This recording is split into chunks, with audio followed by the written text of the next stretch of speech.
CSOs.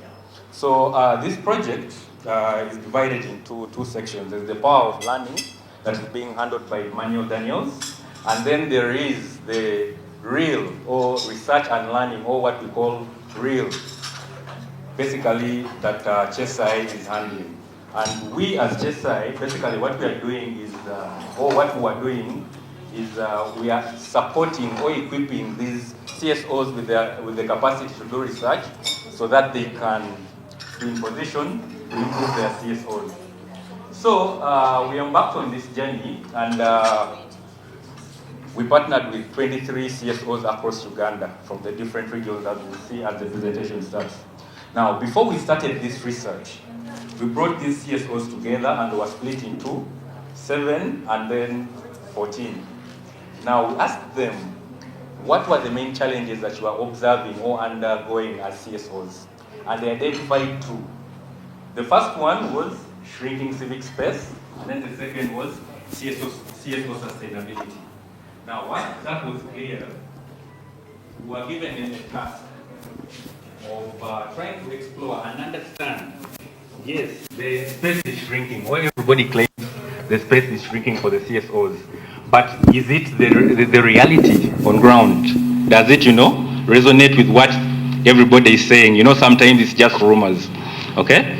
But now we are able to go across the country and try and understand the shrinking civic space that we are talking about. So today I'm going to be basically taking you through what were some of the results that we observed while conducting this research as a CSI and the 23 CSOs. And you should note that this project is a sort of a participatory project whereby we as CSI, we are the overseers and we guide, but everything that you're seeing here was done by the CSOs. And we're also lucky to have the Muslim Council that is part of the CSOs that participated in specifically the shrinking civic space aspect. I hope I'm not blocking people here. So let's jump straight into the findings without wasting time. So what was our main research question? Okay, it was what dynamics underpin shrinking civic space in Uganda and how are they configured? Now, the other specific research questions we're answering were, what are the triggers and drivers that have contributed to the shrinking civic space? Which CSOs have been most negatively impacted and why, and how have they been impacted? Third was, what coping/enduring strategies have been adopted by these CSOs? And then lastly, how have the relations between CSOs, civil society and the state been configured in the context of this shrinking civic space? What methodology did we use? Basically, we employed a qualitative approach whereby we want to have an in-depth understanding as to why or what was driving this shrinking civic space. Okay? So we conducted key informant interviews. We also utilized observation. Okay? We also reviewed existing policies that have been created that govern the CSO, straight from the NGO Act to all the financial intelligence policy, all those, we were able to look at them to be in position to draft a very informed report. And then in this specific working group of wicked problem number 1, or shrinking civic space, when you hear me speaking of wicked problem, just know it's shrinking civic space. Just know I'm speaking of about the shrinking civic space.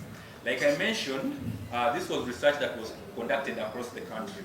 Okay, in all regions, we ensured that we sampled or we got someone to talk to really understand, one, whether the problems we're experiencing may be in northern Uganda are similar to what we're experiencing in western Uganda and maybe eastern Uganda, right? So we conducted the pilot in Tororo.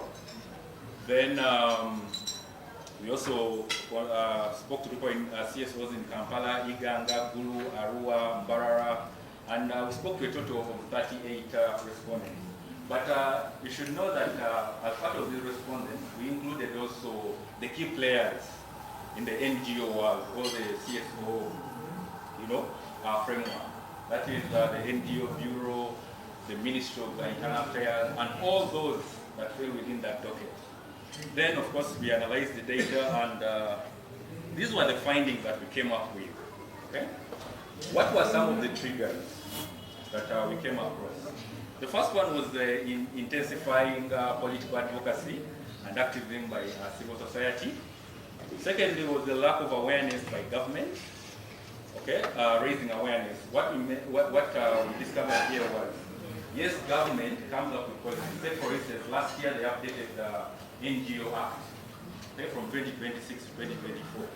But they never really took the liberty to extensively inform or create awareness around the NGOs so that they are able to understand and know what provisions were improved or brought about in this new policy that they wrote. So you find that those differences are shrinking the space.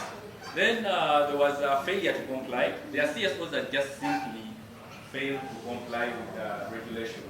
However non-stringent it might be. Take for instance, they ask for filing returns, or maybe having some sort of periodic attendance to the NGO forum and the district, and all those aspects.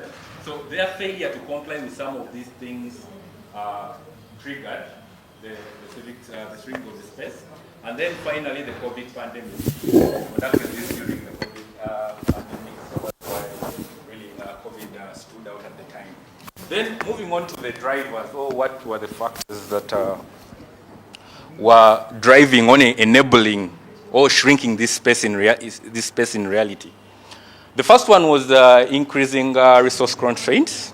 With the cutting of the funding and all that, there were always a lot of resource constraints that these NGOs had to deal with, or civil society organizations that they had to deal with, whereby they had to reprioritize their funding to other sectors that were,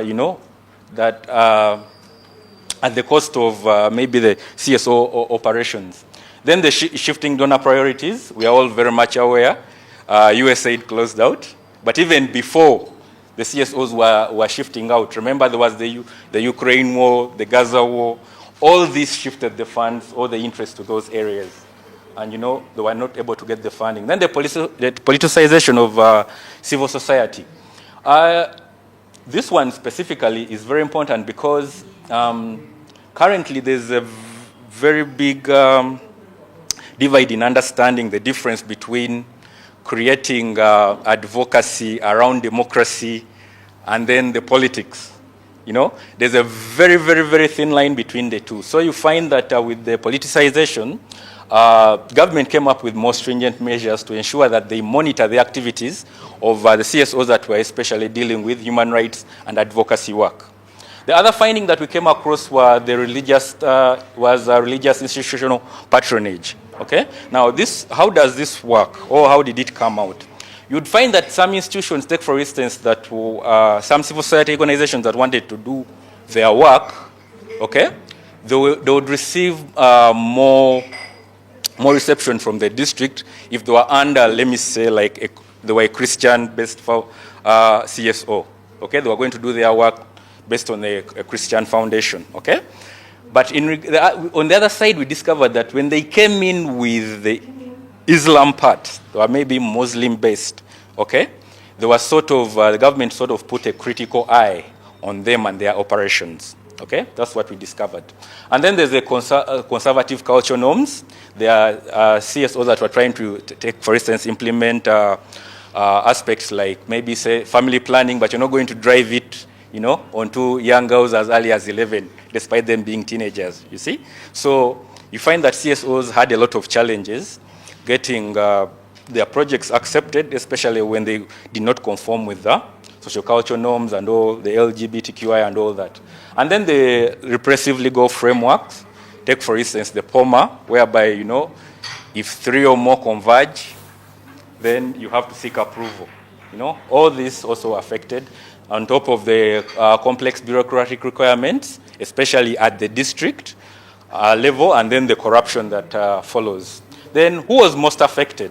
One, we discovered, like I mentioned, the CSOs that were under advocacy and also human rights promotion, governance, democracy, then unregistered faith-based organization, especially the Islamic affiliated CSOs. Those ones were also affected. And then there were the reproductive health and LGBTQ champions, right? With the passing of the anti-LGBT law, it shrunk their space because they are unable to get funding, any more funding. Or if they're able to get it, then they have to jump a lot of hoops to ensure that they have access to that money. Then there was new CSOs with limited finances. We are all very much aware once a CSO has just come or started, they usually have resource constraints, right? So usually they don't have the capacity, to go and negotiate. You find that there were some CSOs that reported that for them to get clearance at the district level, they have to, make some under-the-table payments and all that, right? And then the youth-led and focused CSOs. Now, the motivation and the reason why they were saying they were most affected is because, with the intensifying of the political advocacy, the people that are, trying to, in opposition majority are the youth. If you look at these people power, people majority are the youth. So all CSOs that were into work that was youth-led or youth-focused, especially in regards to human rights and democracy, they were affected. Now, who was least affected? Of course, those that were in the humanitarian sector, service and development or infrastructure sector. Yeah? Take, for instance, players like Plan International, Save the Children. These ones were not, really being affected. To them, the space of operation was not really shrinking, but it was conducive, okay? And then the other ones were the Pentecostal or religious affiliated institutions, especially the Christian, okay? And then for the Muslim, it came into those that were registered under a certain council, okay? Sulaiman will expound more since he was part of this, but they told us that CSOs that were registered under a certain Muslim-leaning councils, they were, they were free to operate. They were least affected. Then what were the coping strategies that CSOs were employing at the time, or they are employing even up to now? One is the use of technology and social media. You guys remember this whole porthole exhibition and all that with Agora. They really created an impact. Then there was face institutional affiliation.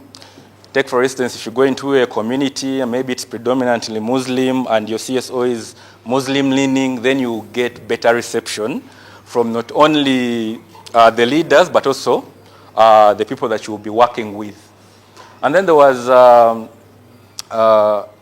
strategic alliances and networks. These ones were very useful in especially, collectively advocating for clearing CSOs to be able to operate or do their work in the various districts. And then, of course, there was compliance, simply following the rules as they are, okay? Negotiation and collaborative working with state agencies, litigation, learning, agility, and adaptation. Then, at the end of it all, remember we spoke to what is the current relationship in reality, okay? Now, the reactions were mixed and different, okay? From the state players or the state actors, okay, and some of the CSOs that were really operating where they were operating normally without any challenges, okay? To them, government was simply doing its job. Take, for instance, if you're a CSO, and there were CSOs that mentioned that in instances where, take for instance, where they changed the cow, okay, and they brought in a new cow and they have to get approval, they have to go through, a new screening process and approval and all that, okay? But if you look at it from the point of the cow, they are trying to look out for the people that they are trying to operate with. But of course, in other instances, it's marred with corruption and all that, so it's spoiled. But if you look at it from their point of view, they were actually saying it wasn't shrinking. And those CSOs that actually had very good working relationship, especially at district level, for them, they really didn't have a problem, because once they had created a rapport with that district, then everything was always going on smoothly. And then, of course, the stronger, and then there were others who were saying that, it was predatory and exploitative in nature. These were the CSOs that were unable to get maybe clearance on time due to the bureaucracy. Maybe they were not approved for failure to funding, filing returns and all that. So the reaction was, yes, the space is shrinking, but depending on who you spoke to, you would realize that they had the point they were making, or they had a justification based on what they were saying. Then what were some of the recommendations that came out of this research? One and most important was the creation of extensive awareness around the new policies. Like I mentioned earlier on, yes, government creates very good policies, but do they take the initiative to extensively inform the masses and even the CSOs themselves, okay, about these policies? Like I mentioned, the NGO Act 2024, maybe how many of you by show of hands were aware that was even, you know, enacted last year? By just show of hands, how many of you were aware of this policy? You see, just 1, 2, 3. So you see where the gaps are.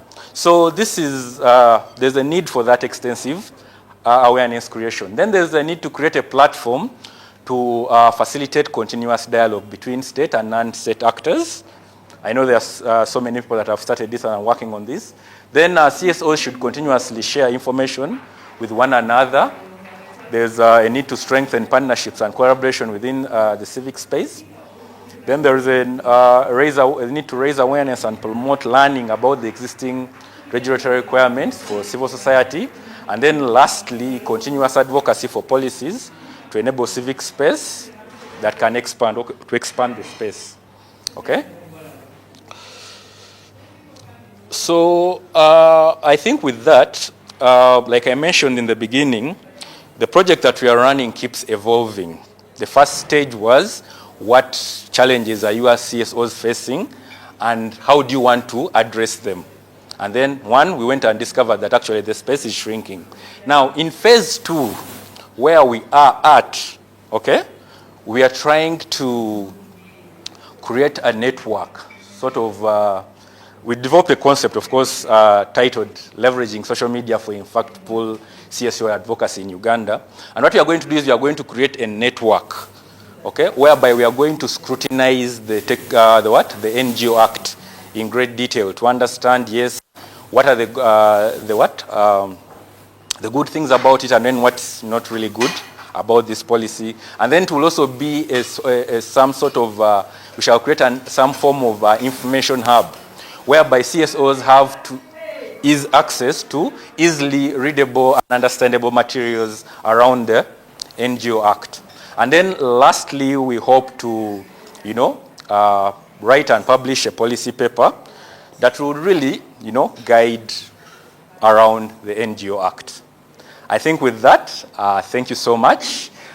Before I can go to sit, I would like to invite Mr. Peter Kasaija, he's our knowledge manager, to come and say something before we can open the floor up for discussion.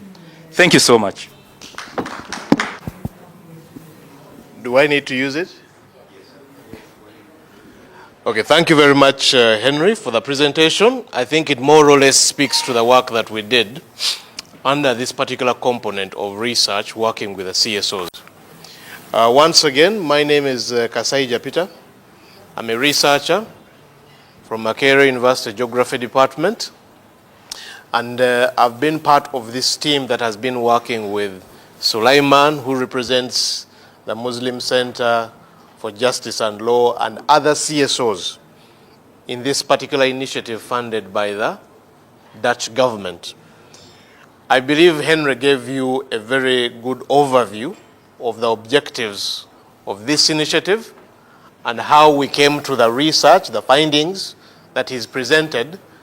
But I think for me, in addition to what he's presented, I just wanted to emphasize the value of this work for the initiative that is being undertaken in this particular dialogue or discussion around collaboration. Some of the findings that you've seen regarding this challenge of shrinking civic space obviously point to the need for civil society actors to start working together, to build partnerships, to collaborate. One of the recommendations, for example, we talk about is the issue of sharing information. Information sharing, we think, is very critical to address this major challenge of shrinking civic space in our country. And of course, this goes side by side with peer-to-peer learning. What do we mean by peer-to-peer learning? This is where we need to see civil society actors learning from one another, having a platform to share ideas, learn from one another, and as we said, to share information, data, and all other kinds of resources if they are to be impactful.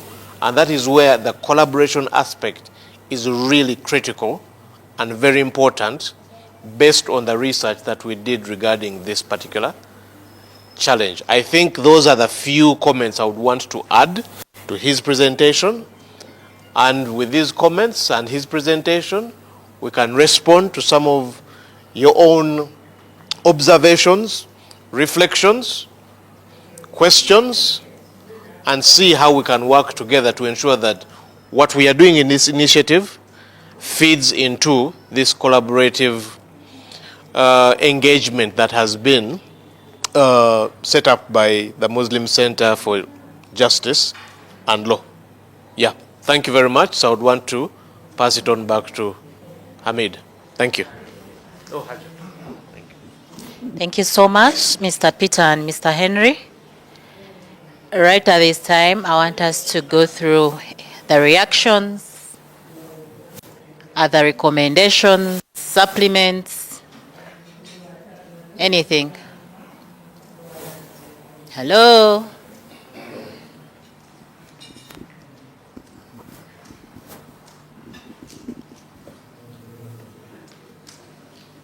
May I stand? You can hear me? Okay. We thank the two presenters who have ably taken us through this very interesting subject of the shrinking space of people's advocates, the people who speak for us, whose voices don't reach far.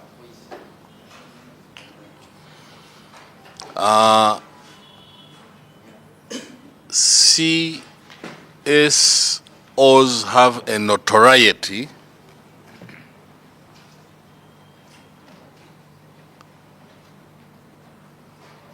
for being controlled or guided by whoever is holding the purse. In that way, the space, us, the recipients, end up being unqualified to benefit from the interventions they set out to do. Okay. Thank you very much. So in that way, whenever you feel the pain or share the concern, the point I am trying to say is, I think we should naturalize, make them natural to us so that they don't feel foreign to us whenever they come to make these interventions. I am a clan leader, and I'm also wondering,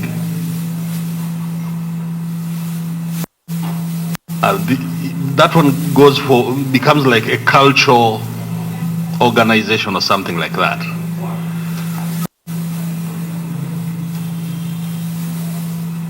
The last fight we had with government was when they said clans by law cannot own land.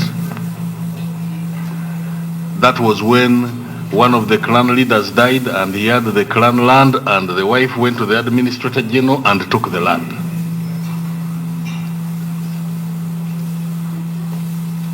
Now it had to take a lot of noise making, which you call advocacy, for my clan to be the very first clan in the kingdom of Uganda to acquire a clan land title.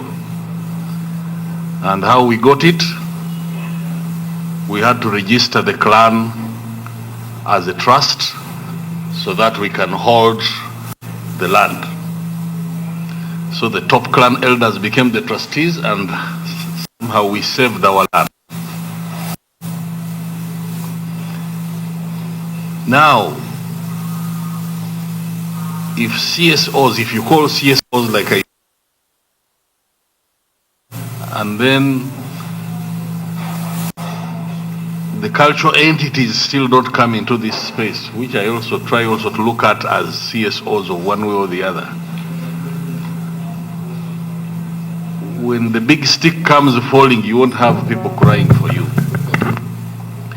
So in order to expand this space, please bring more players on board that deal with everyday problems of people at the grassroots. Thank you very much.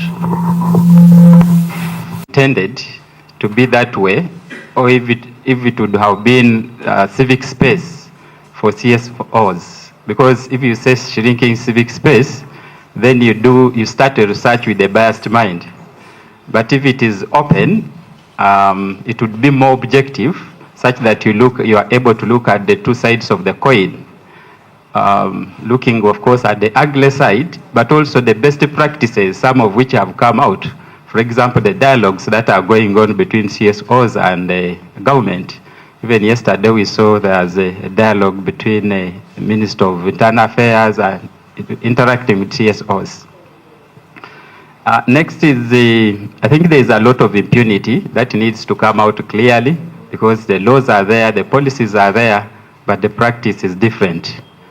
And also, in this space, I think there are also a number of requirements. Some, of course, are in good faith, but sometimes they become too many, such that CSOs then become preoccupied with meeting the requirements and ensuring that they're in the good books of those in control than doing the actual peace building and human rights work which they are supposed to do. And even in the implementation, there are so many unwritten requirements therein. For example, there are regular renewals of permits, but at the moment, one of the requirements is to have, I think police have to come in, GISO has to come in and give a report, DISO has to, So, but of course, if you're not in the good books of such, and we know sometimes these are biased minds. And then lastly is just the mistrust crisis between CSOs and the actors. Some actors, especially in the security sector and the government sector. And this one creates now disparities, because it creates misconceptions and perceptions to look at each other as if they are political opposition activists, as if CSOs are enemies, and instead of coming together to engage, there is always like that kind of fights between each other, which many times is not necessary. Thank you so much. They pick an interest in one point, which is about CSOs sharing information among themselves. Among the partnerships that are being supported by the Dutch government in Uganda, there are about 25. And this point has been said over and over, that there's need to share information among CSOs. But it has never happened together as partnerships for various reasons. One, CSOs have different priority needs, different thematic areas, and different implementation strategies, and this makes it very difficult for all these CSOs to come together and share information. I do not know if in your research you are able to find out how best this can be done, because it's a very important point, but how to do it has been always a challenge, because even among the partnerships, we said in one of the meetings at the embassy that we need to see a way to do it, but how? Who should take lead? No CSO is willing to take lead in bringing all CSOs together to share information. Is there anything you can say how best this can be done so that they start sharing of information with each other? Thank you. I think by the time I entered, I want to think that perhaps the findings of the research from the gender lens had already been shared. But again, I expected that to come out a little more. Because of late, we've seen women activists being targeted. And I think it is critical to highlight that in the research findings. The latest being Agatha, who was kidnapped from Tanzania, and you all saw what happened to her. So I think it is critical to highlight the gender lens. And also, I expected the research findings to highlight how the different special groups are affected by the shrinking civic space. In this case, we have the people living with disability and also the youth who are highly marginalized when it comes to participation in decision-making spaces. And also, I think it is critical to highlight that for those organizations that submitted their applications for accreditation to the EC to conduct voter education, especially during this critical time, the response has not yet been given, and this is likely to affect participation in the forthcoming elections. I think that is also critical to highlight. But again, I will reemphasize the role of collaboration, working with government and non-government actors, but also leveraging networks in the region, not only in Uganda, but we can still think of networks outside Uganda in the region. Thank you.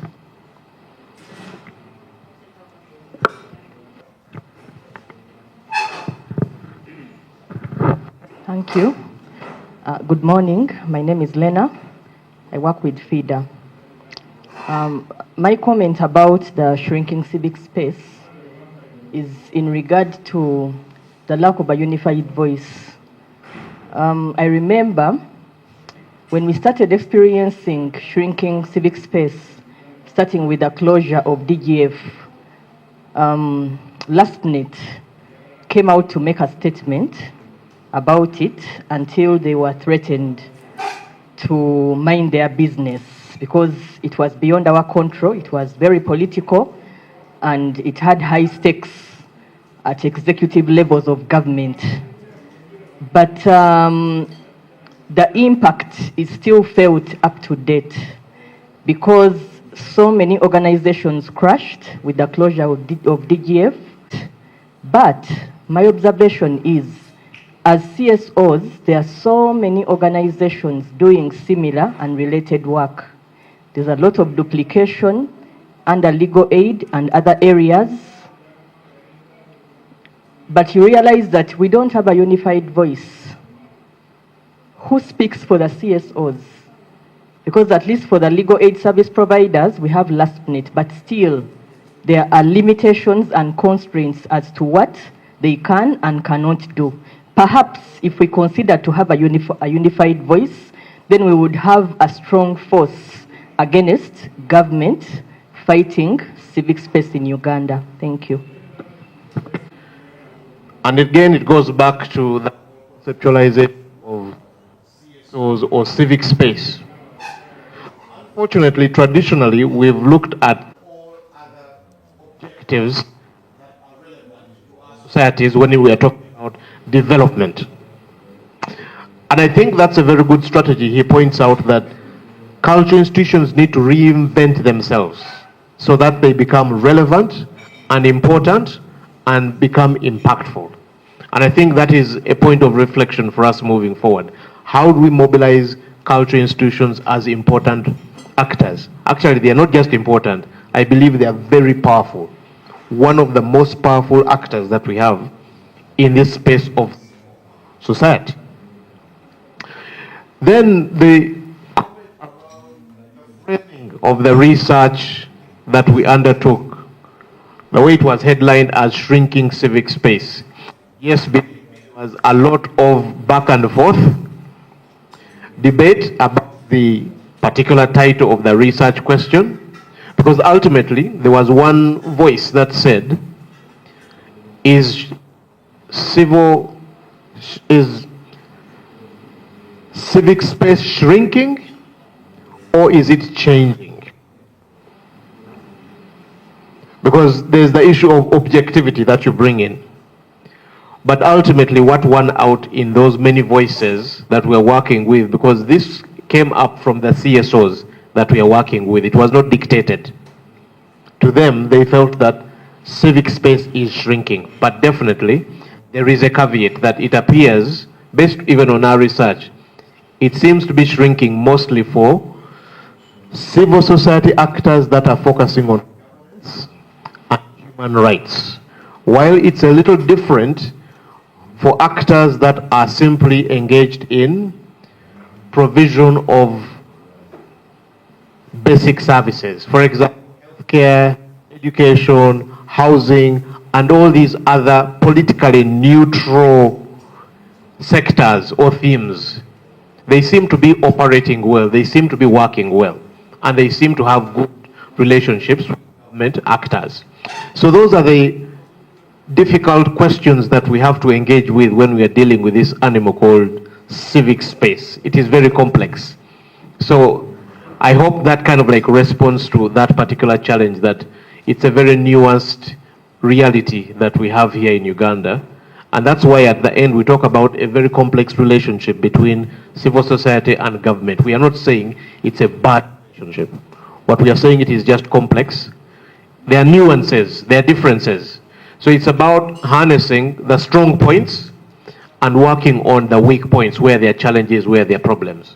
For example, some of the regulations, requirements, which are very onerous or very problematic for some civil society actors to navigate. But I think, again, the other point that you make that we could respond to is the issue of trust. I think ultimately when we're talking about civil society, trust is one of the most important forms of capital that are critical for civil society to actually be impactful. And I think that's, again, a very important question moving forward, that if we are building collaborations, bringing civil society actors to work together, how can we create that sense of trust, not just amongst civil society actors, because that is important. If the cultural institutions feel they've been left out, how do you create that trust? Actors. It's not just actors between the civil society or within civil society, but between civil society and the society it actually advocates or it is activating for. That is our communities. Trust between the state and civil society itself. So trust, I think, is a very important asset that needs to be cultivated, especially when we are thinking through, for example, this particular collaboration. I think from the onset. And then finally, I would want to respond to the question around how do we address the challenge of information sharing? Because we've talked about it a lot. What is the starting point? And I think we've also hinted on it that there seems to be no one willing to take the lead.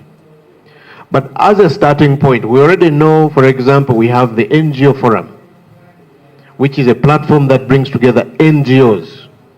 But the NGO Forum, I believe, can be a strong platform that can be that we can work with to help drive this agenda of how can CSOs share information. That's a starting point. The other starting point is that we have CSOs operating or focusing on so many thematic areas. CSOs operating on these different thematic areas can also come together and consider platforms for sharing information. One of the strategies that we're implementing in this next phase around action research, the CSOs, including Sulaiman and his colleagues, are undertaking an action research whereby they are using social media as a platform to generate debate and discussion around the revised NGO Act. Now that platform is not just a platform for debating, but it's also going to be a very important platform for sharing information. And we've seen this happening actually amongst the CSOs we've been working with, where they've created a WhatsApp group and they're always sharing information. One will post, have you heard about the new regulations? Guys, do you know that the deadline is coming for reporting or providing the returns, filing returns? All this information is being shared by the CSOs on a common platform. Sometimes it's about someone taking the initiative, and once the initiative has been taken, it's relatively easy to mobilize all the others toward this initiative to share the information, because that is critical. Without information being shared, nothing can be achieved, or we can't really be impactful. So I think the starting point is looking at the resources that are already available, such as the NGO Forum. I think it's a very good platform to start with. They have a very strong voice. It's well organized. And over the years, when you look at the work that they've been engaged in or involved in, they've really been impactful in representing NGOs. But I think they can do so much more, go beyond the NGO sector and consider other actors in this space.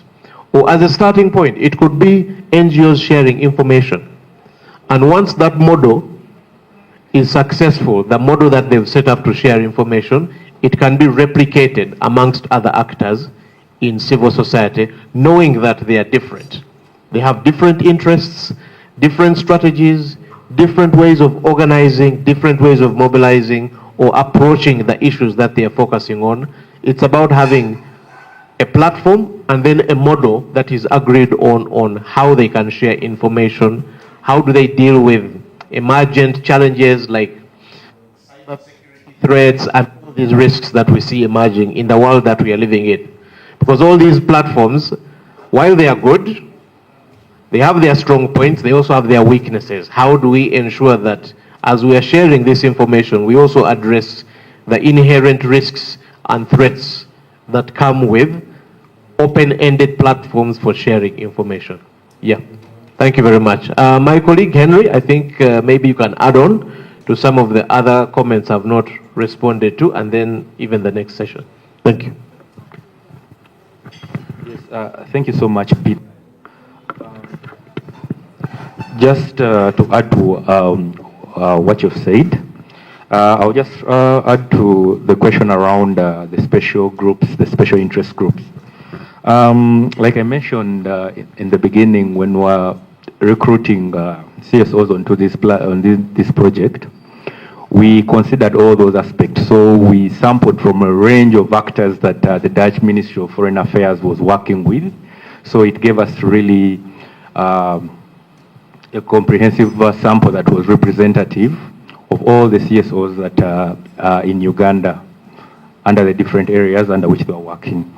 Now, moving on to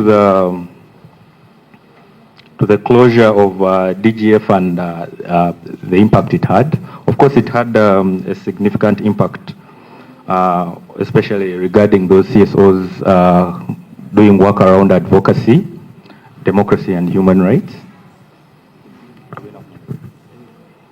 Okay, let me. Advocacy and human rights. But you find that this was, of course, due to the fact that there was, intensifying pressure around the political climate within the country currently.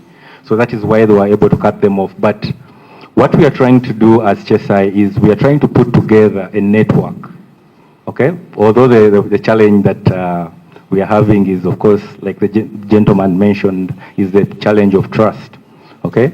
You try to engage CSOs as much as you can, you create platforms, and they also told us they have a number of platforms, both national and where they are best, that they are working together with, but the problem is CSOs do not want to come and contribute to these platforms. So that is where the challenge is mainly.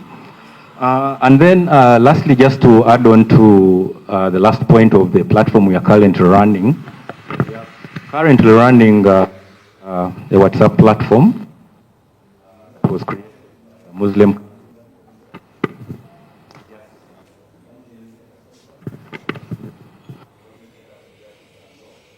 And basically what we are, like you mentioned, we are going to discuss the NGO activities more extensively.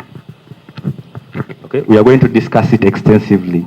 So I would like to encourage, if there are any CSOs that would like to contribute to this discussion around CSO, this group, that network that we've created that is going to discuss the NGO Act 2024, please reach out to Sulaiman here. He'll be able to, recruit you into the platform. The campaign has not yet started, probably to start next week. But in case you're willing to join and contribute to this platform, please reach out to Sulaiman. So basically what we are going to be doing is we are going to run virtual town halls, at least once a week for the coming 5 weeks. And then we'll also create a knowledge hub whereby we have CSOs that are going to be creating, IEC materials that are easy to read and, catchy to the CSOs so that they don't have to, read the entire document and to be able to understand it. Then we shall also post topics of discussion about 4 to 5 times a week. So it's really very important that you contribute to this discussion, because at the end of it all, we are looking at, getting a policy paper that might influence policy and also maybe, facilitate the changing or the improvement of some sections within the policy that are very important. With that, thank you so much. Sulaiman, would you like to add something? Maybe for the enrollment onto the platform, you'll just register with Hamida on a separate sheet, the details, then you'll be enrolled. Thank you.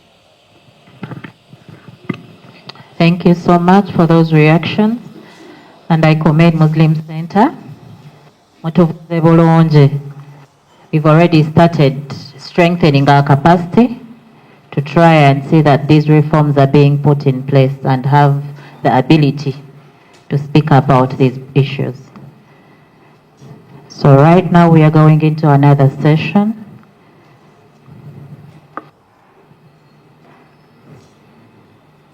A presentation on status of implementation of the prevention and countering of violent extremism strategy in Uganda by Mr. Kahima Anthony, Minister of Internal Affairs. Sir, you're welcome.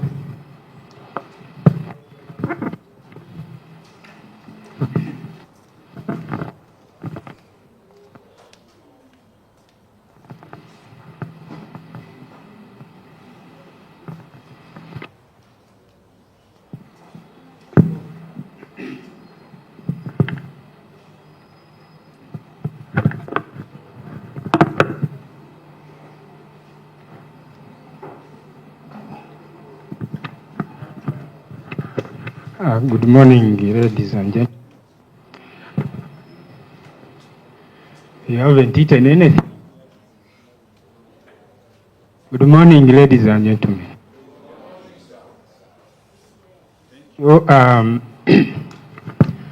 My name, I'm called Nahaima Anthony. I work with the Ministry of Internal Affairs in the department responsible for controlling and managing small arms and light weapons in the country, where I work as a deputy national coordinator. That unit also houses the Secretariat for Preventing and Countering Violent Extremism, where I coordinate the National Technical Committee on PCVE and Terrorism. The department also deals with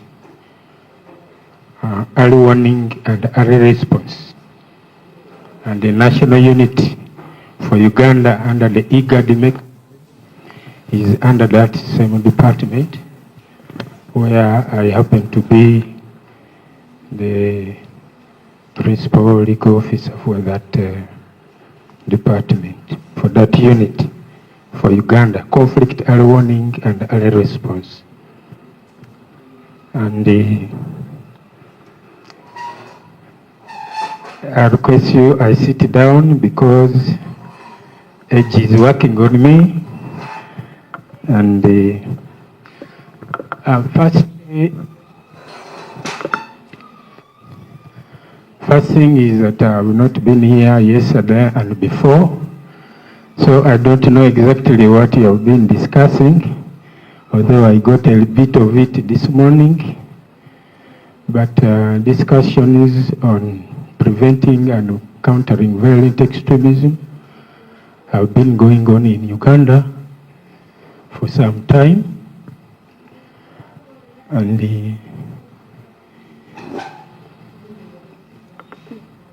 in 2017, government set up a national technical committee to come up with a national strategy on preventing and countering violent extremism and plan of action.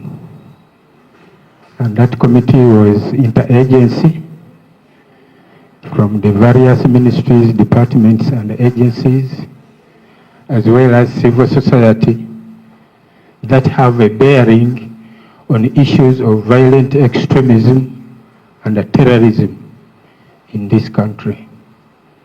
That technical committee is still on, and I'm the coordinator of that committee. So we were tasked with coming up with a strategy.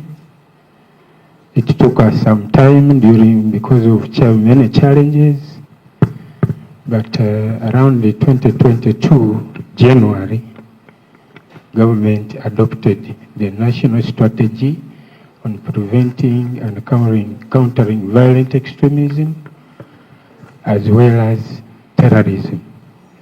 And we have a plan of action which is now in place and which is being implemented.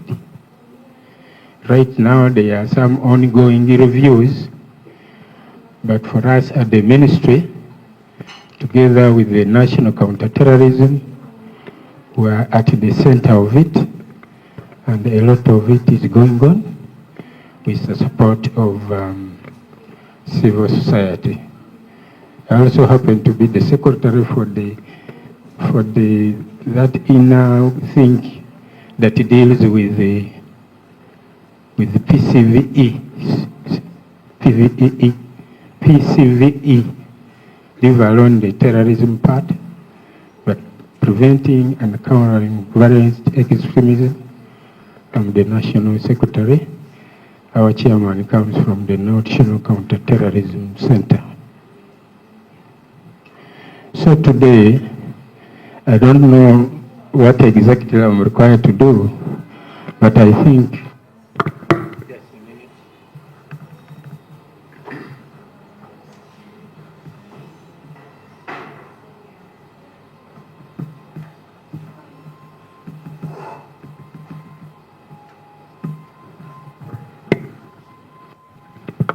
I will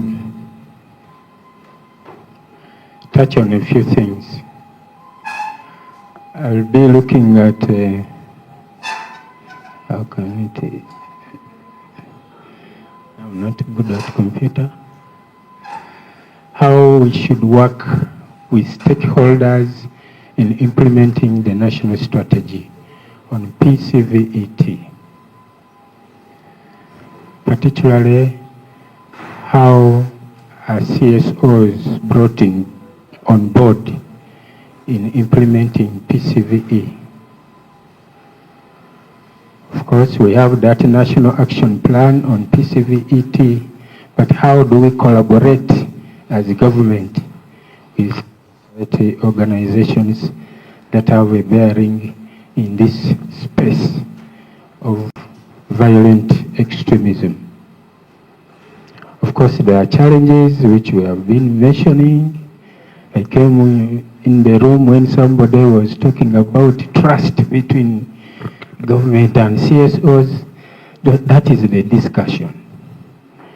That is where we should start discussing and see how well we can move together as national government with civil society, both at the national and even at the local, in the districts, in the cities, and elsewhere, because we know they are on the ground. Of course, I expect you to give me a feedback on the way move forward, because I'm not just a participant, but I've also come here to gather issues on how well we can collaborate with the government, because we are reviewing the national strategy in the short run, and in the process of these discussions, I pick ideas which I can also take to my technical committee, and then they see how they can incorporate within the strategy so that we can move on well. Is it okay there, or I'm overstepping my limits? May I know from the... Is it okay there?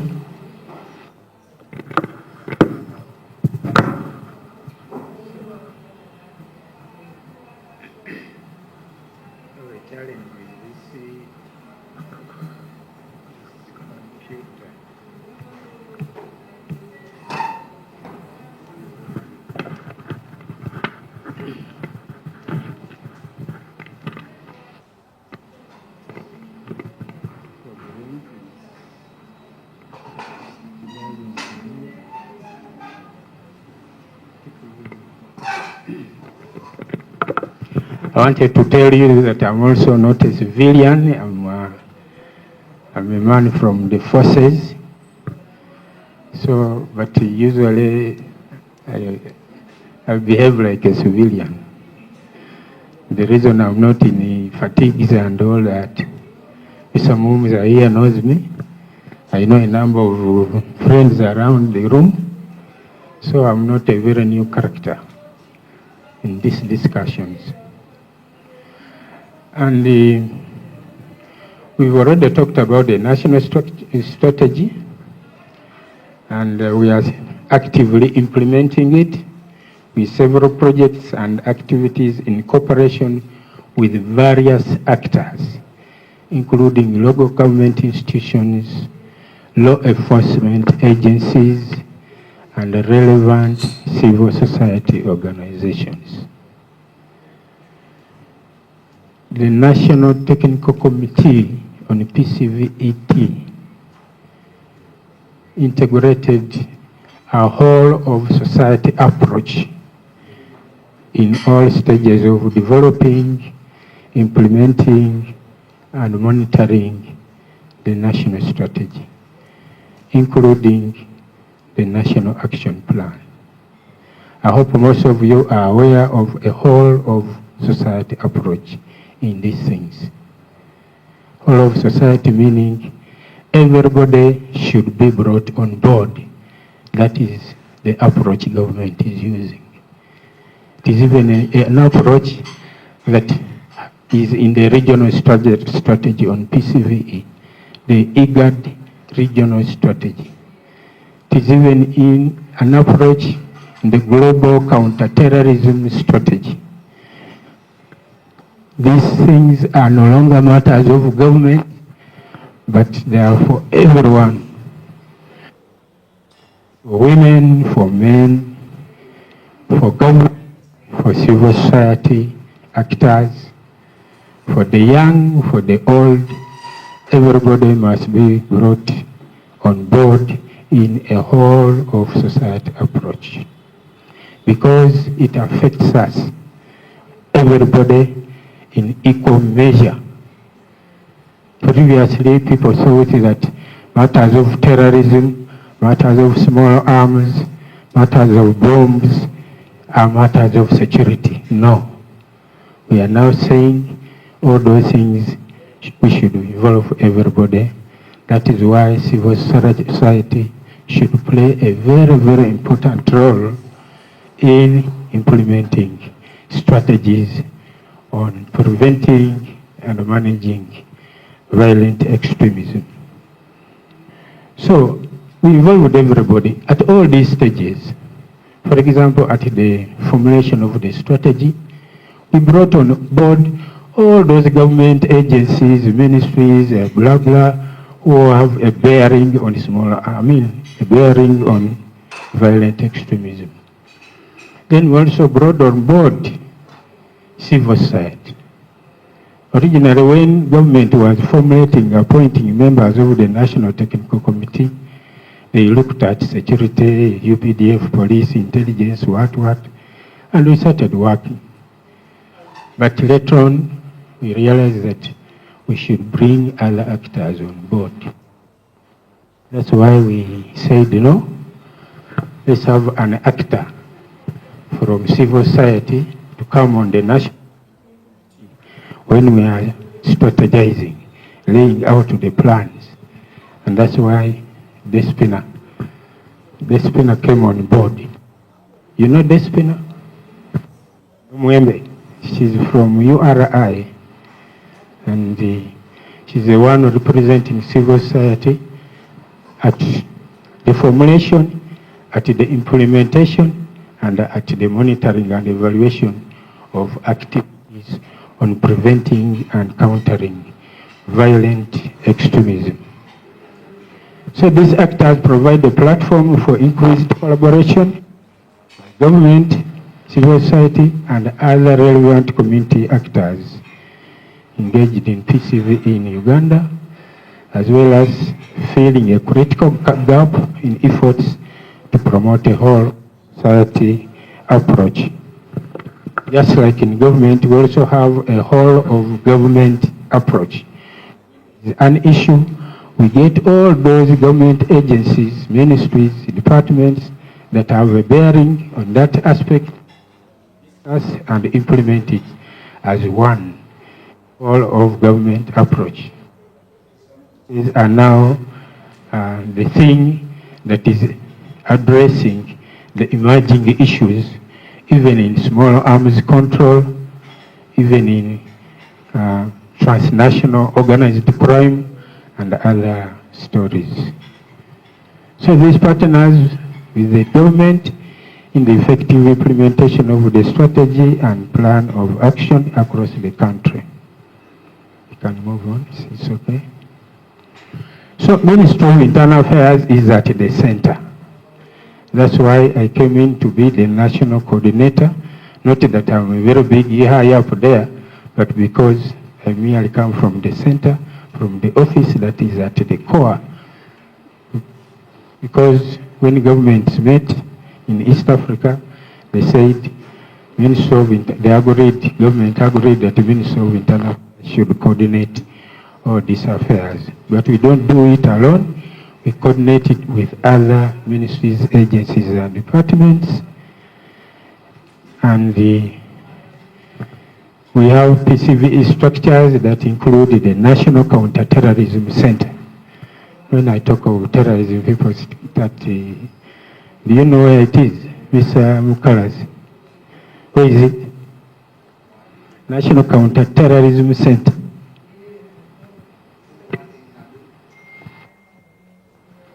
No? It is. I don't know whether I should just talk about that. I also have issues. So in Naguru, as you approach CMI there is a center called National Counterterrorism Center, headed by a general who coordinates also those affairs there together with me at the Ministry of Internal Affairs. For the strategy, we have priority areas. We have set out 13 priority areas for implementation, and one of them having a well-coordinated center that can implement activities, that can coordinate government agencies, that can coordinate with society, with local governments, with all other actors in implementing the strategies under there. And that is where my office is. So we also have that counterterrorism center, but the coordination mechanism is still being strengthened to facilitate information sharing between the national and the local government level, but as well as civil society organizations.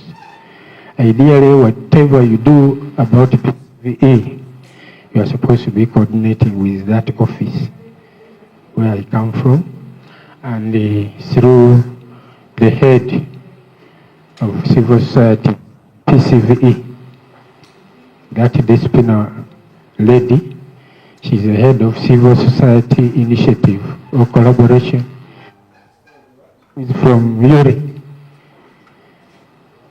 Coalition Against Violent Extremism. Civil society Coalition Against Violent Extremism.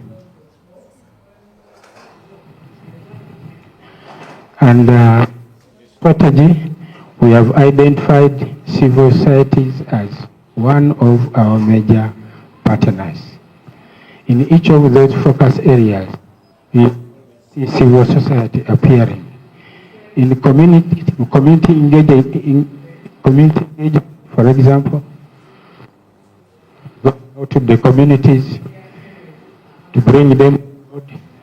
We think civil society is the one to do that. And in youth empowerment, in women empowerment, in many other actors, in law, in democracy, governance, rule of law, and the challenges, we think civil society should come very closely there, and many others.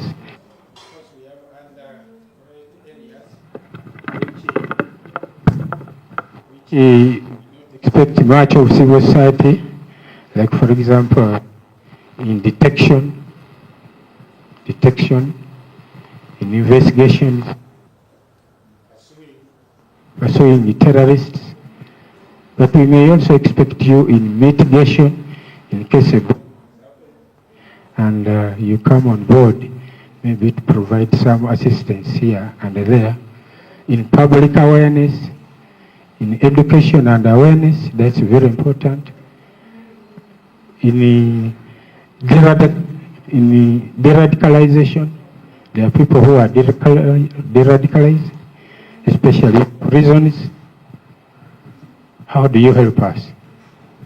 And there is already a program that is going on in Uganda prisons, and we are seeing how civil society should do on board.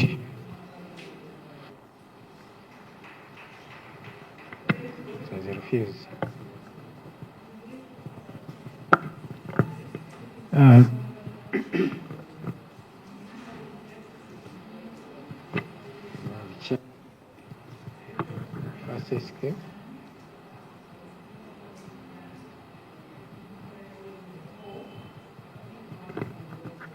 So there are frameworks that complement the national PCVE objectives. There's a plan of action. I don't know whether some of you have come across it, but I have it. I can share it with you, and you see where we are focusing and where you can fit in as civil society. And it provides for coordination with local frameworks at that complement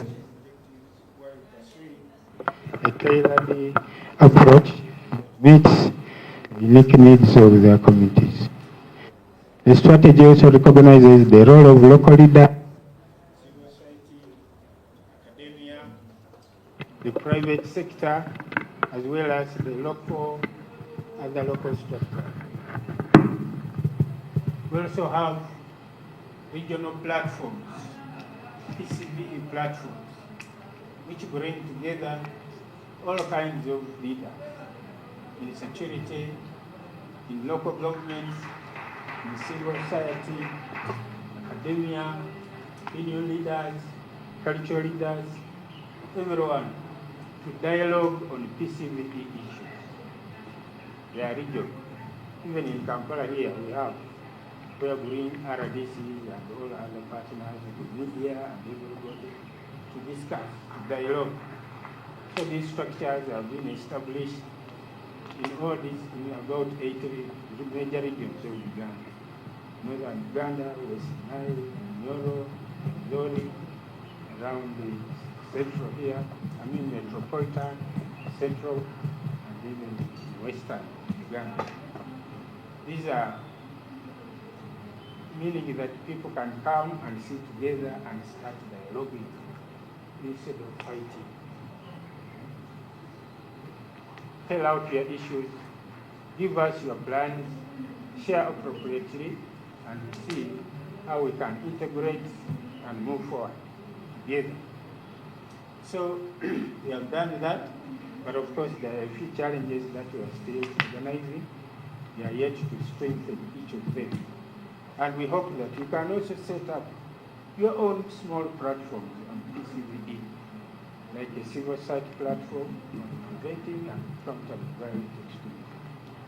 So long as your objectives are at tandem with the national objectives, you'll be allowed to do whatever you can.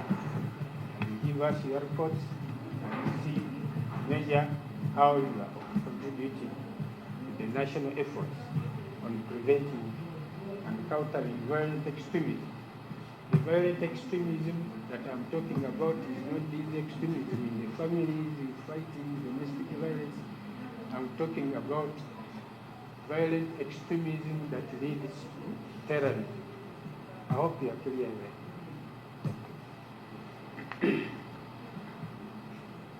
And yes, it has to wait a little.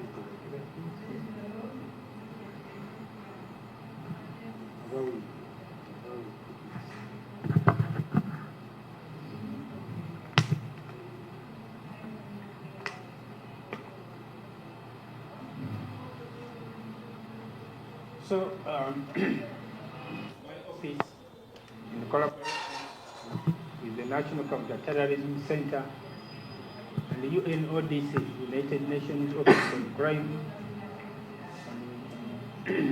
on drugs and crime, we are partnering and with civil society coalition, CISCAP. We have been conducting trainings and sometimes provided resources for PCB actors across all levels and departments and agencies to ensure they have capacity to lead and support PCB efforts. UNODC is also partnering with civil society and funding activities. There's a number of NGOs, and there has been training for national stakeholders, focal persons in MDAs and civil society. On the human rights, one of the for us at the National Technical Committee within, one of the reasons why people are doing violent extremism because of some challenges of violation of human rights. So we are trying to see how we can move around, how we can build the capacity of actors like you in human rights and the human because like for police and these other agencies go around, they arrest people, they harass them, train them for long periods without trial and so forth. So we are trying to train them human rights suspects, or PE suspects.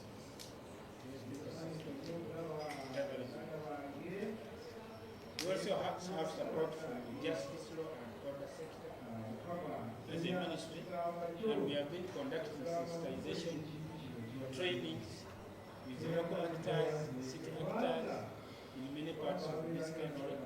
And when we are building critical skills, including coordination, when we go to a place maybe in China or Kampala, we make sure civil society are equal. Civil society are represented just like the youth, the women, elders, and everybody else in the whole government operation.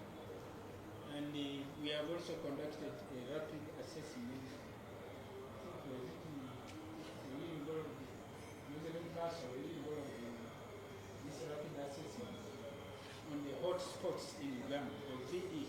in Uganda. That report is available. I think you were there when we were launching it a few months ago. And that report will map out areas where civil society can be and engage with government to do some activities. And there is ongoing training for civil society as well as police and human rights defenders to ensure they perform PCDE activities. Such as I'm saying, necessary to update the report has been validated and then disseminated. If we go to come here, we have a soft copy of the report. Maybe I need the organizer so we can share with you, so that when we are dealing anything that's very extreme, we are able to perform. And these have been complemented by other searches which have been conducted by other civil society organizations, Uganda Muslim Youth Development Forum, Muslim Council of Justice and Laws, United Religious Initiative. At all levels, we are working together. And when some of them organize meetings like this, they call us to come and participate, facilitate, share information, so that we are at par, we move together in the whole of government. We have mapping out factors. There are currently some efforts that are focused primarily in some CSOs and institutions, especially in those areas that have been mentioned, which are hotspots. Soga, Saka, Zori, Northern Uganda, parts of Western Nile. So we have mapped out which kind of actors are there, who is doing what, and which form of violent extremism is expecting, and who are the players, so that we understand very well, so that when we do activities there, we are really on the spot, so that there are good outcomes out of it. And we are still engaging, and the National Technical Committee, National Counterterrorism Center has carried out a nationwide mapping exercise for all our the following aims to establish a dynamic cooperation with CSOs working to prevent violent extremism at all levels, and also to strengthen PCBE capacities and skill-based learning, which focuses on increasing the ability of CSOs and governments that have been identified.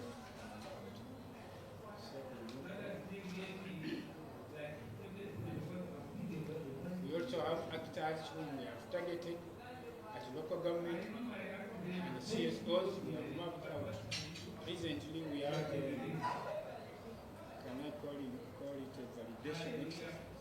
This is like when you're a civil society organization and you want to deal with government in this field of violent extremism. We have to know you. Who are you? So, my office went around with all the CSOs in collaboration with civil society coordinator, and we went and visited each of these from around,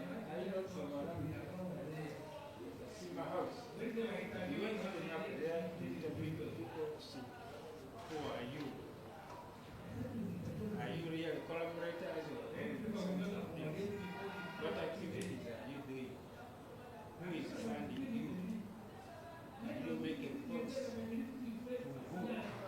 Because of most of us, reports to your funders. You never even come to know what you do. So we are now saying, as you do your reports, as you report to your funders, because that is your contract. But we must also know, we must not do efforts. However small you are doing, you must be able to know and integrate it with the rest of the national activities that government is doing. I don't know if that is oppressive, whether you say that is oppressive, discussing the shrinking of civil society space. And they have been complaining that the civil society space in PCVE has been shrinking. I don't know how, but for me who has been there for now about 15 years, I know that we are trying to expand as much as possible. The whole of government efforts to make sure that everybody is brought on board. If there are any challenges, bring them on board and we discuss them. This idea of aggressive conduct, some of it is just perceived. It is not real. But I may also, that it may also be real. I don't know, somebody is smiling. But who has been incarcerated because they are in civil space? Like this one, violence extremism. But of course, we don't want you to be extreme terrorists to be used either by government nor by the other actors who are sometimes invisible. So that is it. And we want to bring on board also international actors. Already UNODC is doing great work with us. And it has led very many CSO already projects and faith-based organizations. They are dealing very well with the UGSCC. Colors are also with the UGSCC. We are which is this one that brings together all the religion. That's Interreligious Council, RRC, Interreligious Council. We bring them on board. One of Muslim Supreme Council and everybody. Because we cannot afford to leave this. Government cannot afford. It is not exclusive. It works together with everybody because it's a government everywhere. And we are now developing what is called a communication strategy in preventing and countering violent extremism. We don't just talk it out. We know that this is one of the things not represented domestic violence. It's not like these are other things. This is quite sensitive. And the way you communicate must be in a certain way that is coordinated, that is responsive, that is responsible, so that we don't cause more confusion. We don't do more harm than what we intend. So there is awareness raising campaigns for PCB stakeholders across all levels. So education campaigns are being introduced and emphasize and educate mechanisms for sharing information between the other one.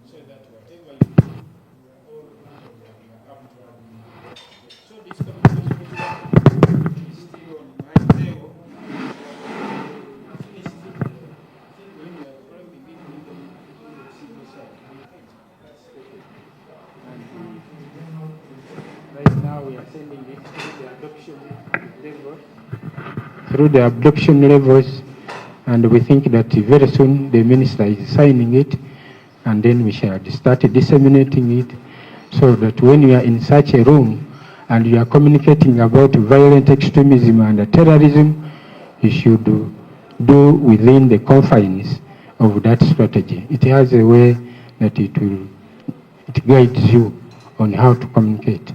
Even when a bomb has exploded, there are protocols. There are stages. At what stage do you communicate what? Who communicates what? And the rest. Even the media, they have been guided on how to communicate when such events occur. So that is going to be very useful. We shall be disseminating it so that you don't speak far. You don't just, you're in a church, you are bellowing out things which you don't understand very well. Yeah, I think that will help us. And we want to generate an in-depth understanding of the nature of the threat of violent extremism in Uganda. Some of you may not know it, but we have that.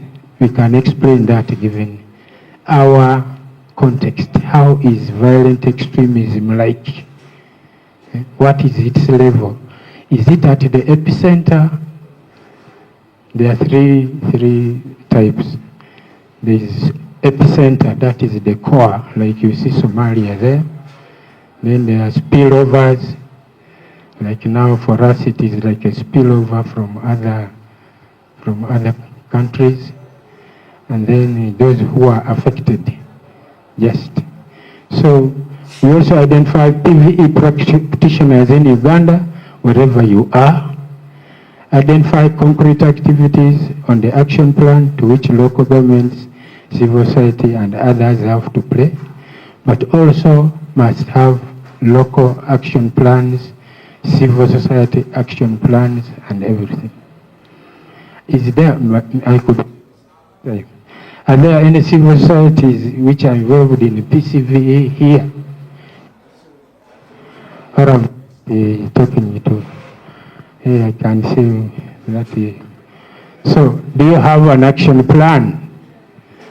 Do you have your own small action plan, whether an annual one or for a period of activities that you are implementing, and how are you relating with government? That is what we want to know. Move on. We want to have as many NGOs as possible in the country that are able to contribute to national efforts on PCVE. We are improving collaboration and coordination. We are building capacity of our stakeholders in a whole of society approach to operationalize and sustain effective national local government collaboration and cooperation. Move on. We know that in doing all this, there are some challenges, both at the government level, but also the civil society have their own challenges. There is lack of trust. Lack of trust between the government and the non-government actors. Is it true or false? Yes. It is true. But for me, I'm saying it is false. Anyway, to some extent, there could be. Even as within government, there is no trust between each other, between the police and the intelligence, between the CSO, the military and the other groups. There is some extent. This is a local phenomenon. It is no, it's not, even in developed countries, it happens. There was a time where government was seriously lacking trust in civil society organizations. That led to the other incident of, which is this fund of yours who was cut off, DGF. Because they were suspecting each other, but they could not sit on the same table and talk. That was the problem. So that is where it was, but I think the tensions are trying to get. But you know what politics is. We are coming next year, it might even be worse. So let's brace for anything. But that is not our wish. Our wish is that we should trust each other. Because as you see, it is not between government and you alone. It's also trust between government and the people. There is lack of trust. People are saying, why are certain things happening? Why are you sharing money when there are no drugs in the hospitals, when the roads are not good, when education is funny? So people are grumbling, but there should be something to be done. There is lack of trust between even you CSOs yourselves. You can't collaborate. I've realized it. Is it not so? You don't share even programs, you don't share information because there is some kind of competition even within you, isn't it? Eh? Just like you. They want to see who is doing better, who is earning more money, who is doing what. So that lack of trust is there. But I think the whole thing is that to realize that lack of trust in each other is something that is not conducive, that we must fight and ensure that we really collaborate on all fronts. There are issues related to credibility and legitimacy. Some NGOs are not credible. I don't know whether I'm attacking you, but within you, some of you are not credible. Just like within us in government, we also have morals. There are people who are not credible. That's why there is intelligence. They vet you, they do this, so that they know whom are they dealing with. But in matters of terrorism, violent extremism, we must know whom we are dealing with before we engage fully. You cannot open yourself unless you know. Even when you are going out, when you are a man going out for the first time with someone, do you remove all your clothes or you just start small? So, opening up, start small, but we think that it can go further in doing something. There is a conceptual misunderstanding and differences in understanding of natural security. CSOs, the way they look at terrorism, at violent extremism, and the way government looks at it, the way CMI looks at it, it is not in the same. So we are trying to have a general understanding of the subject so that we can have a good approach to each of it. That's why when you look at the strategy, we have tried to explain what PCVL and terrorism are as concepts, so that when we are talking about them, we talk with the same language, not misinterpreting things to the detriment of the other. There are also issues of personal security. Those of you who are engaging in in PCVE, this is a very big threat. When you are an activist in this area, when you are a prosecutor, when you are an investigator, you must know that your security is also at stake. So you should know how to go about it. Not advertising yourself unnecessarily, because those terrorists are also looking at you and they see how to deal with you. There is deficiency of information. The information is not enough on existing mechanism for coordination and cooperation. That's why when you tell us to come around here, we run very fast, because we see you as a platform where we can disseminate information and talk about all matters of violent extremism in the country, the coordination mechanisms, the approaches, so that you can also help us as a government. There, of course, lack of technical skills. This is quite a new phenomenon. Violent extremism is an emerging issue. By 2000, it was not really known. People didn't know much about it. But now we have a few people who know. The skills are not so much, and yet it is a complicated subject which needs complicated innovations and certain things. Of course, there are recommendations which I want to make them, and we as government, we want to recognize what you are bringing on board, recognizing CSO contribution. What are you bringing on the table in this partnership? Some of you are engaged there just because you want to interest the donors to give you money, spend a bit of it, and spare a little bit for yourself, so you can construct a house, build a home, or something like that. Most of you are very rich. Eh? You live in mansions. Eh? You live in, meaning is that there is some money which you are misappropriating for your own. But that is not the subject. We are saying, what are you bringing on board? Eh? What are you bringing on board as we come together? We recognize which components of PCV programming are best left to non-state actors. You are not there for everything. As a government, we have strategy which says that I think PCV CSOs are better in training, building capacity, in, I don't know, M&E, advocacy issues. Those are the things that you can do very well. We cannot tell you to go on the war front at a bomb scene or chasing what? Terrorists. Leave it to us. But there's a lot that you can do.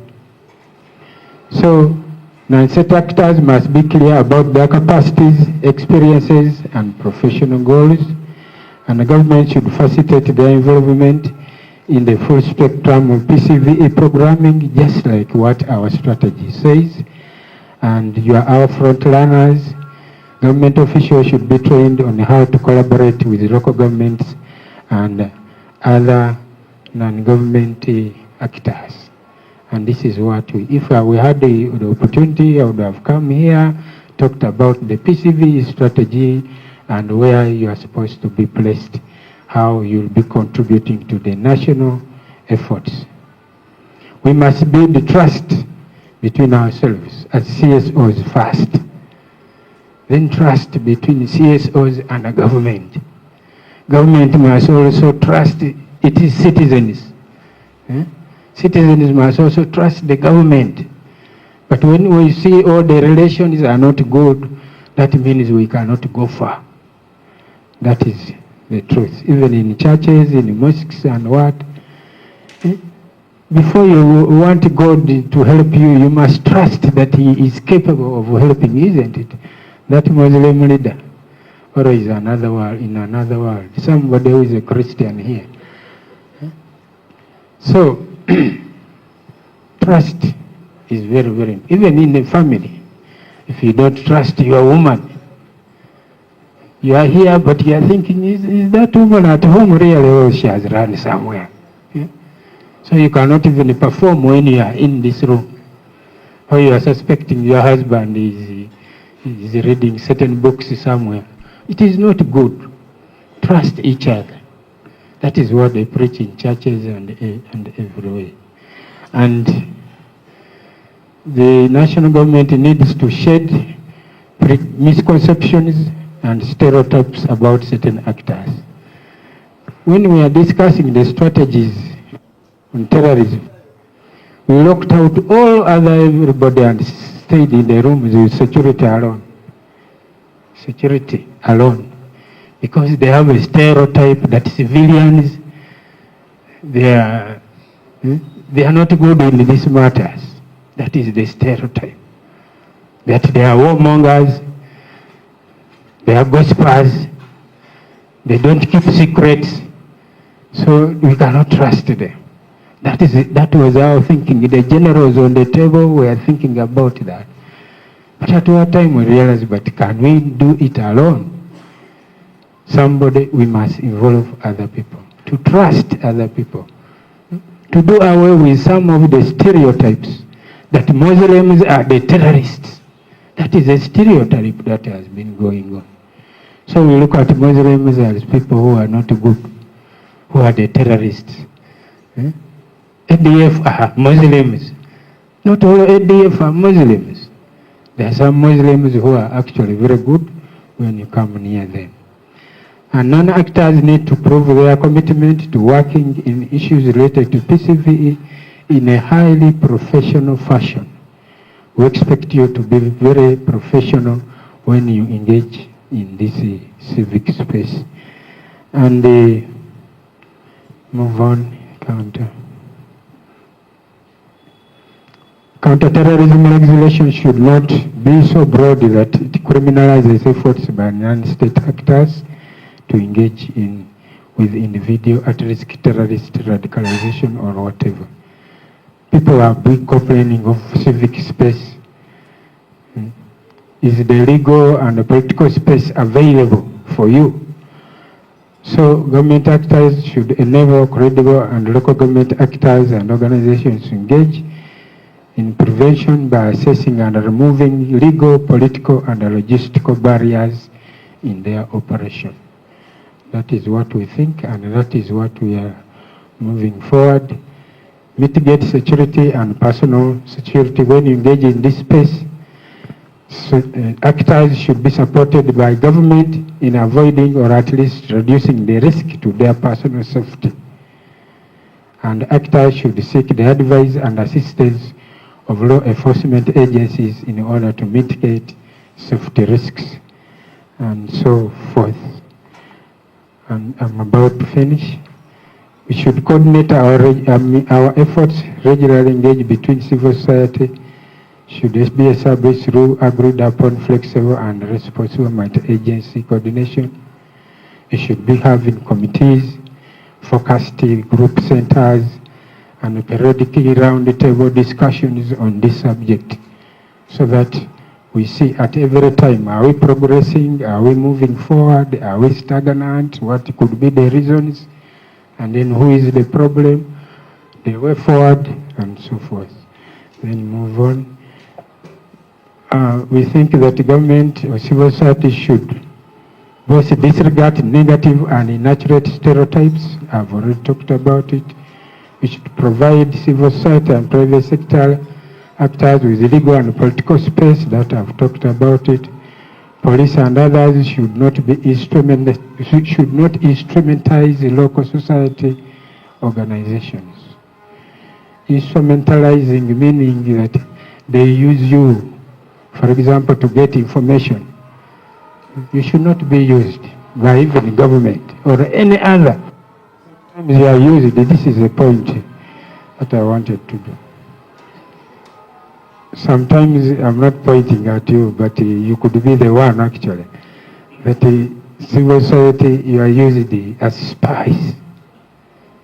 You spy on the government, you spy on Uganda, you give reports. But once we get you, there is a very good law that will deal with you. But you know that instrumentalization is not good, and that must stop. I think I'm finishing. We should develop partnerships like already I think you have started doing it. There should be cooperation and coordination at all levels, and the National Technical Committee is vigorously communicating government strategies to the public and incorporating feedback. Like we are talking here, in case there is any feedback, I also take it back to the center and see how well should we engage others in this space. I think that is all. I know I couldn't discuss a lot of documents, but that is the discussion. Knowing that some of you are new in this space, we don't want to complicate things for the beginning. I thank you.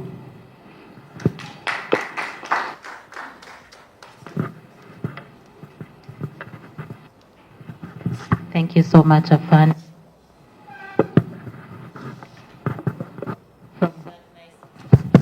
From that nice presentation, very informative. We need to know our limits. Do you have any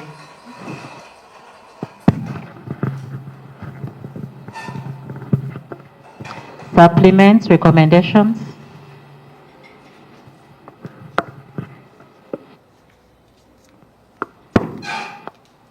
Thank you, Afande, for giving this presentation.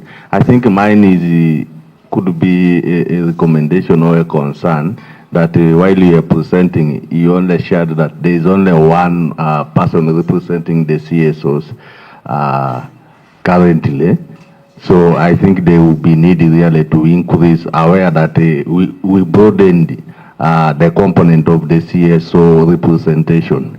the component of the clans is there, and I know my elder, my immediate neighbor on the left will come in to talk about how the clan leaders are left on these important issues.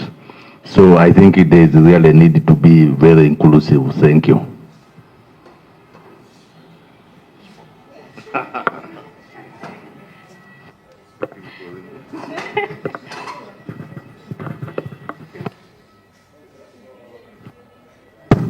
Thank you for the presentation. And I work for, is a member of CISCAF North, and we have been working together for long on this issue. I think one thing that you need to address, you talked about the challenge to do with the misunderstandings about concepts. That compounds on the challenge to do with the trust.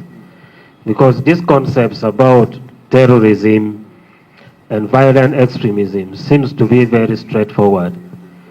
But if government or state actors now begin to make the definition so flexible, it makes it difficult for many stakeholders to appreciate, because that seems, and it turned out to be targeting certain section of community or groups of people.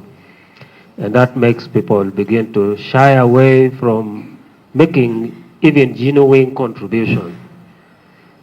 Intelligence that are successful are always friendly with the civilians. If you are able to freely associate with them, you are able to get a lot of information. But once you make yourself to be like you are feared, and then once you are seen around, then people begin to move away one by one. And then you end up not getting the information you need.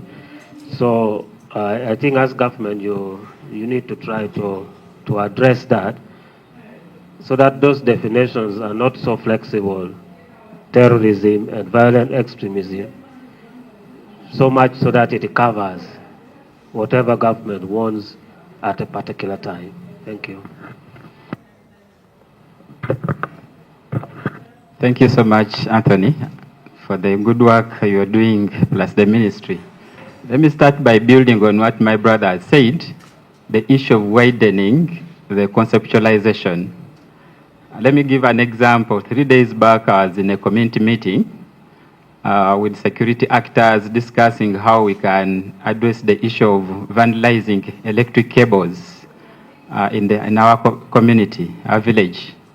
And then the security actors said they have been advised that whoever they get vandalizing these electric cables should be charged with the terrorism.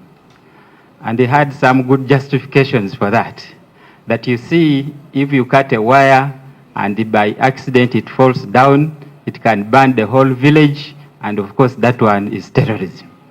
Now, when we start trying to make anything and everything be justified to be terrorism, I think we miss the point. And if we do that, most of the advocacy issues, especially by civil society, can easily be branded as terrorism. The second one is around the focus. When you look at prevention and countering violent extremism, I think there have been a lot of focus and energy put on countering, which is more of looking at the consequence side. But there is very little put on prevention, much as we all are aware that prevention is the most cost-effective and sustainable way of building peace and looking at addressing VE. Even when you look at the budget today, you will always hear the budget for peace and security has increased. But there is always some devil in the details. When you look at the details of that budget, is only skewed towards security, and which is hard security, but we know it's not effective. So my call is to be able to enhance the prevention side of it, especially through budget support. Thank you.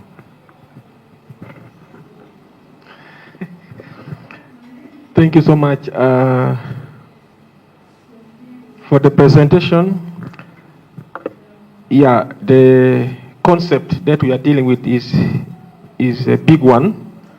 But for me, as a layperson, I expected to see the magnitude of this problem in Uganda. Of course, I realize that the fact that there's a national strategy for the prevention means that it is a reality, and there are already some magnitude of negative effects reported.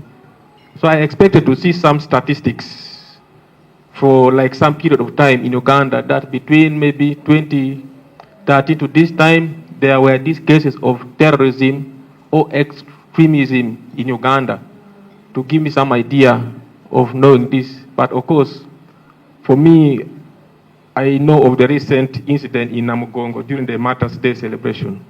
That one, I don't know whether it's terrorism or violent extremism. I don't know. But I expected to see some statistics. Some statistics of violent extremism and terrorism in Uganda, and what have been the effects, or the damage caused on the citizens in Uganda. Thank you.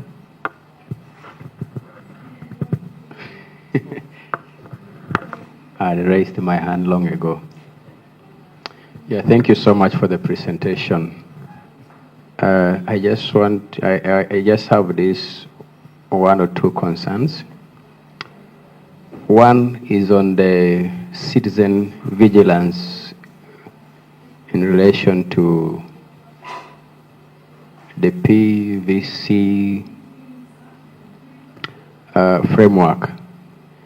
I'm wondering how this framework is bringing the is including the citizens.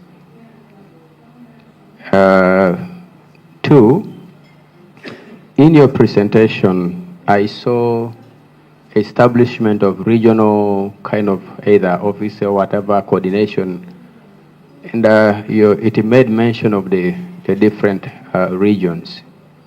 However, I was a little bit keen in listening and seeing. I noticed that Teso sub-region, Karamoja sub-region were not mentioned anywhere. And I was just wondering, is this intentionally or deliberately left out? And if they are left out, does it mean that these are the most safe places? If they are not safe, then I would recommend that they are included in the coordination. Thank you. Thank you so much, Afande. My name is Nashiba once again, and I want to appreciate the presentation on the strategy. As a youth ambassador for peace,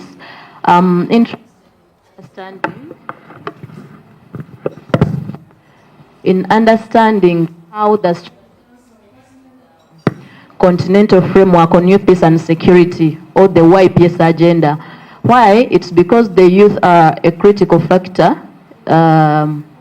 both in PVE and security, as perpetrators and sometimes victims of violence. So I want to understand how the strategy speaks to the youth peace and security agenda. Second, currently is developing the National Action Plan on Youth Peace and Security. And do you think there are some aspects in the strategy that can for sure be incorporated in the National Action Plan on Youth Peace and Security? Thank you.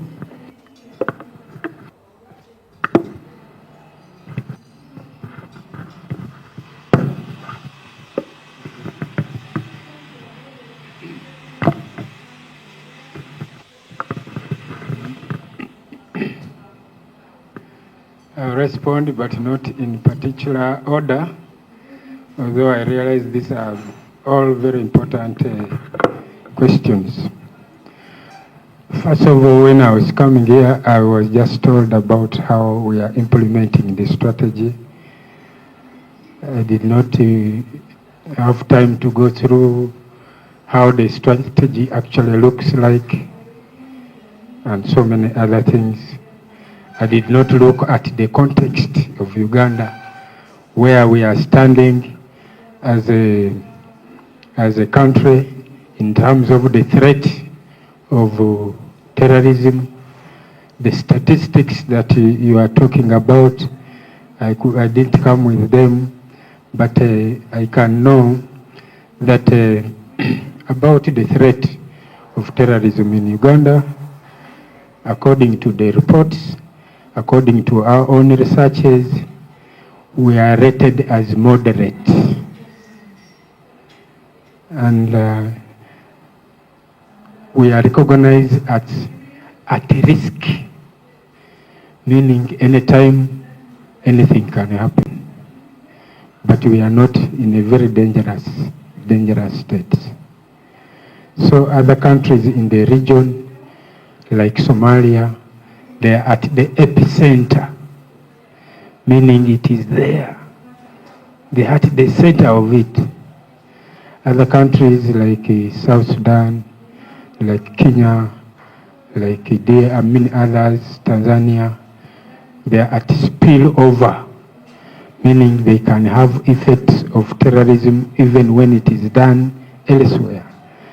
Like you see, there is a lot of terrorism in South Sudan, so there are effects we feel here. They spill over, like in Kenya and so forth. The statistics are there. When you read the national annual reports, crime reports, you will see the reports of how many cases have been reported, how many people have been prosecuted, how many have been convicted. But I didn't come with these reports because it was not in my purview. But there are quite a number. How many people have been shot down as a result? I have them. The people around the country who were shot and killed, like last year, were 298, but not all of them were involved in terrorism. But quite a number of them we suspect they are as a result of terrorist activities. There are bombs that have exploded, not the other recent one, but there are many others which you have seen in Kampala streets, at CPS, everywhere, and so forth. But I don't think we have time. If you have time and tell me to come, and I can talk for the whole day on all aspects of violent extremism and terrorism in this country. Now, Madam, on frameworks, when we are sitting down to draft the national strategy, we also had the concern of the regional and international strategies and plans of action, like the IGAD regional strategy on preventing and countering violent extremism, like the African Union strategy.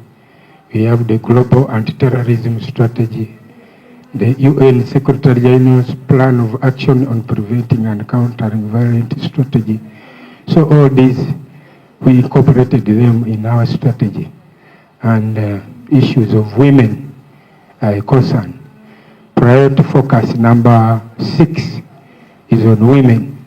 How do we empower women so they can be useful in preventing and countering violent extremism? Strategy number 7 is on youth, empowering of the youth. Youth are the most vulnerable.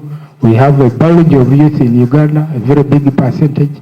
They are the most affected, but how are we involving them? How are we protecting them? How are we preventing them from joining violent extremist organization? That is strategy number 7, and we think all these mechanisms have been in place. Even when we look at the Sustainable Development Goals, SDG 16.4, that deals with violent conflict, that deals with armed conflict, that deals with conflict early warning and early response by women, by the youth, and all other categories of people. We involved them. So, and we have mapped them. We have specific activities in each of those areas. 1325 on women, peace and security, that resolution of the UN. We are dealing very closely with the Ministry of Gender on the issue of the National Action Plan on women, peace and security. I understand there is also on youth, peace and security. So all those aspects are integrated within, and we don't work alone. We work with other partners in all these areas, and I think we are moving on quite well. Now about citizens' vigilance. What are you doing about citizens' vigilance? Those days, 2010, I was in CID at that time. I was part of the team that investigated the 2010. And after that, we realized that public awareness and education is very serious. At that time, you would see us putting up posters as police, people to be vigilant and to see if there is something packaged there, please don't touch, you inform, and so forth. And we are doing this. It is a continuous aspect. Public awareness and education is one of our serious programs that we are undertaking, not only in terrorism aspects, but also in small arms and light weapons and ammunition. How are you engaged in that? We do sensitizations, and when you call meetings, all people are brought on board. So we have those PCVE platforms. We are yet to roll out them very well. They are not very well coordinated as of now because of some challenges that I may not mention now.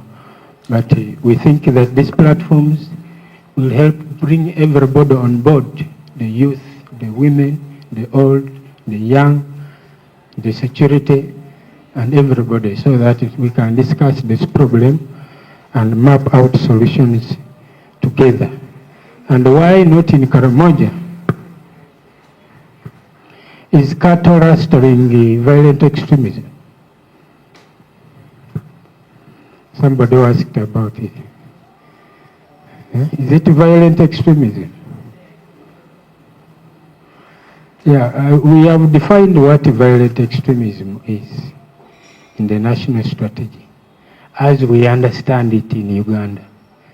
Even at the global level, there is no definition of what violent extremism or what terrorism is. Countries have been told to do their own thing, to understand their own context and define certain things in the way they understand them. The way we understand violent extremism here is not maybe how they understand in South Sudan or elsewhere. And for us as National Technical Committee, we sat and looked at what terrorism is, what should be the ingredients of terrorism, what is violent extremism. If you open the strategy, which I will share with you in case you are interested, you look at those definitions. What is terrorism in our context? What is violent extremism in our context? What is radicalization? What is a violent extremist organization? And so forth. That is how we explain it, and that is how government understands it. You may understand it your own way, but for us, we want you to understand it in this context. And the moment you do anything contrary to how the government understands it, you'll be committing a crime. That's why they are saying even cutting wires is an act of terrorism. They just add. For us here, when defining a firearm, we define it in our own way. The Kenyans are defining a firearm, for example, to include even a bow and arrow, because they do the same thing, the same effect. They kill instantly, and they are very lethal. But for us, we say, firearm is just a device which can expel a projectile by use of an explosive. Once an explosive is not used in that mechanism, then it is not a firearm. So it depends on how. Most of you are lawyers, I'm told, from the Muslim Center. So you know the law differs from place to place. And when they say government decides that those who are vandalizing electrical wires, I think they are committing acts of terrorism. And if it is within the law, then we implement. We have nothing to do. But for us, we don't define cattle rustling as a form of extremism, violent extremism. For us, we only do violent extremism that leads to terrorism. There's something about belief. There's somebody who believes that only violence can solve my problem.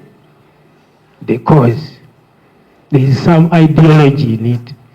But the cattle rustlers don't have ideology. For them, they are after animals. Just animals, kill and eat and marry women and so forth. But is there. It is for them. That is a rudimentary ideology which is not very much reflected with terrorism. For us, violent extremism must link you to terrorism. Must believe that you have an aim, but you want to achieve that aim through violence, and violence only. That is it. Violent extremism that leads to terrorism. So that is our purview of things. About CSO representation, I said that originally by 2017, 2018, we did not want to see anybody civilian around these things. But now we slowly we are incorporating. We can't bring everybody on board, but at least you say you are represented. I imagine that before she comes there, she collects all the views of civil society and brings them.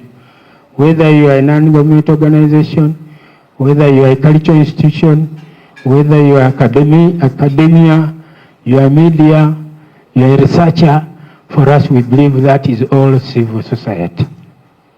How do I be? Is that so? Civil society is all around. It is not only about NGOs that get money from foreigners and come and eat it from here. No. It involves very many actors. But of course, slowly, these are things that they have told us before. And that committee is not very big. It's like we are like 15 only. So now if we bring culture, the youth, the women, the what, we shall be over 100, and you know, too many cooks can spoil the what? Yeah. So that is, clan leaders, you are all represented wherever you are. Conceptual understanding of things, I say, just read the national strategy. We have defined the concepts and believe only in the way we have defined them. If you think we have not defined them well, we have an opportunity to differ and to bring it to our attention, because strategies are reviewed. We can review the definitions, we can review other things, so that, and you know, extremism, terrorism, these are things that are dynamic. They are changing all the time. We must also keep changing. We must keep changing the definitions depending on the context, on the analysis that we have, and so forth. And we are not targeting any communities. Some people, when we are writing the strategy, they were targeting Muslims, they are the ADF, they are the terrorists. But for us in the strategy, you will not find us mentioning that this is a particular group, this is a particular region, these are people from this Uganda or you know what. No, we don't mention that. But of course, as it keeps changing, today you are there, tomorrow you are not there. Tomorrow you are here very comfortably, tomorrow you might be the terrorist. So we are not targeting anybody at any particular time. So that is it. Focus has been on prevention, on countering. This is very, very much true. Previously, we've been thinking about countering after the thing has happened. but not doing what? Preventing. Meaning addressing the root causes of terrorism. That means you are preventing it by addressing. For us, we know that we have mapped out what are the root causes here. We didn't have time to discuss it, but we think that poverty is one of the root causes. People are being lured because they want employment, they want to be employed, and so forth. Poverty. And they are addressing the youth who are most vulnerable. The youth are the most poor. At least me, I have a home, I have a house. But these guys, when they come from school, universities, they start from zero. And there's no employment. And very many of them are on the streets. They have nothing to do. They have an idle mind. They are full of hope. And they are very vulnerable. They can be convinced of anything. So poverty, how do we address poverty? That is a major challenge, the root cause. Government has not been addressing it. And as long as poverty exists, people are being recruited in Busoga, in West Nile, in the slums of Kampala because of poverty. Just a little token that let's go. And they are recruited. That is the problem. So poverty, we are singing about it. Government has tried to address it. I don't know Emyoga, I don't know PDM, I don't know Bagagawale. But these are not serious programs that can uplift people. So it is a big challenge which is still on. We have sometimes to live with it. And that is, we think that there are governance challenges that have not been addressed. People are talking of corruption. That's a big challenge. People are talking about marginalization of some groups. People are talking about nepotism. People are talking about lack of service delivery in hospitals, in schools, in everywhere, leading to overtaxation even, and there are no services. People are disgruntled. They can go beyond the breaking limit and say, Lazima, maybe let me just go and die rather than suffering like this. People actually suffer. And there is the ever-widening gap between the rich and the poor. Somebody has too much wealth, another one doesn't even have enough to eat. He's not sure of lunch and supper. Another one is having bags and bags of money under the bedrooms. They cannot even carry to banks. So this kind of story, they can lead some people to be desperate, and they can be lured, they can be vulnerable, and things can happen. But of course, there are peer groups. People also want to emulate others. There are family influences. Some people in the families, the father recruits the son, and what? In Busoga there, women are now factories for terrorists.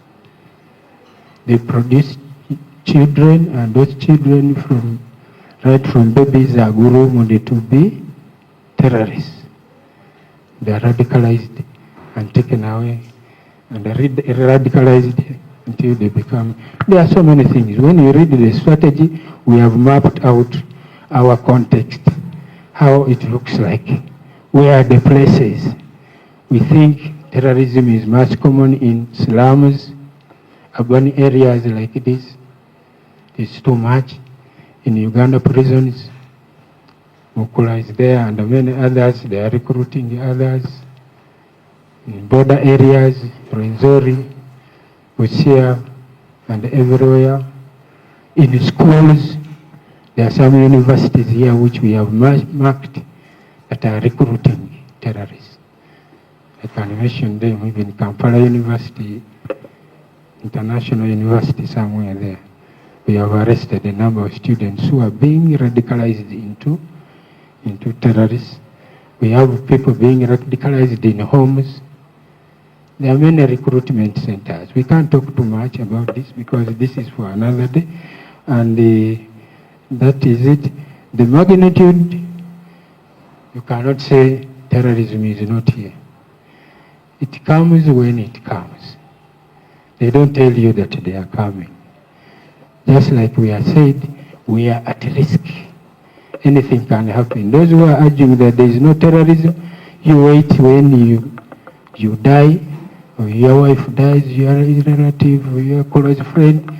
That's when you realize there is what? There is terrorism. And that's why we are calling everybody to help us.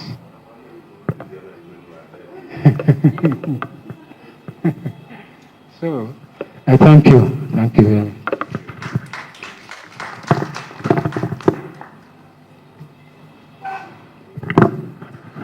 Thank you so much, Afande Nakaima. Those words were insightful. And we believe we've got a hint of what is happening in the Ministry of Internal Affairs and a highlight of where we should stop while implementing our activities. So from yesterday, we've been talking about so many issues: the marriage bill, policies, and everything. And something was hinted about little referencing of the Muslim marriages. We are delighted that we have someone from the Uganda Muslim Supreme Council, and they're going to be taking us through the status of Kadhi Court's bill in Uganda. That is Mr. Aruna Muhammad Ali, the Deputy Secretary General, Supreme Council. So you're welcome.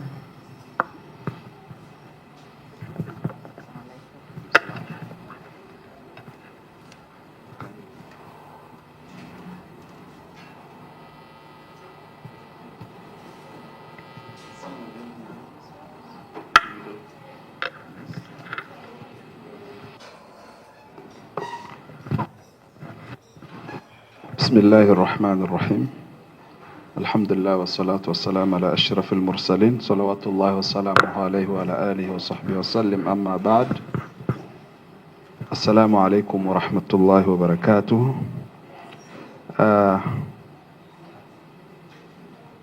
I'm sure others are wondering how to answer me because there's too much Arabic in the words I started with. But all in all, first of all, I was thanking the Almighty Allah, God, who has enabled us to be here. And I prayed for all our prophets, up to the last one, Muhammad, may peace be upon him.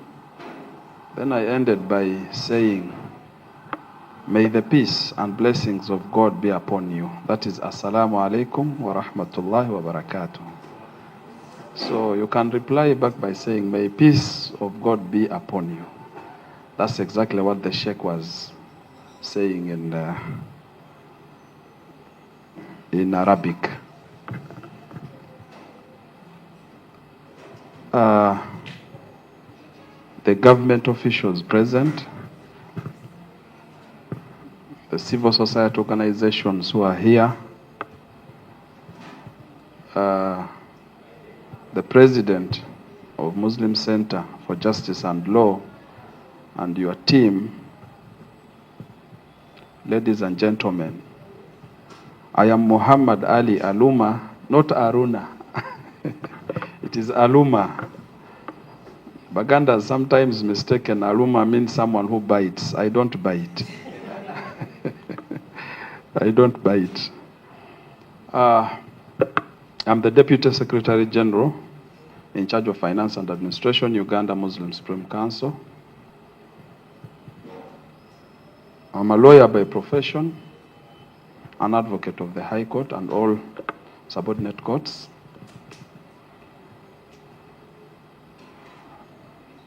I'm also the board member, Interreligious Council of Uganda. I also do my private work.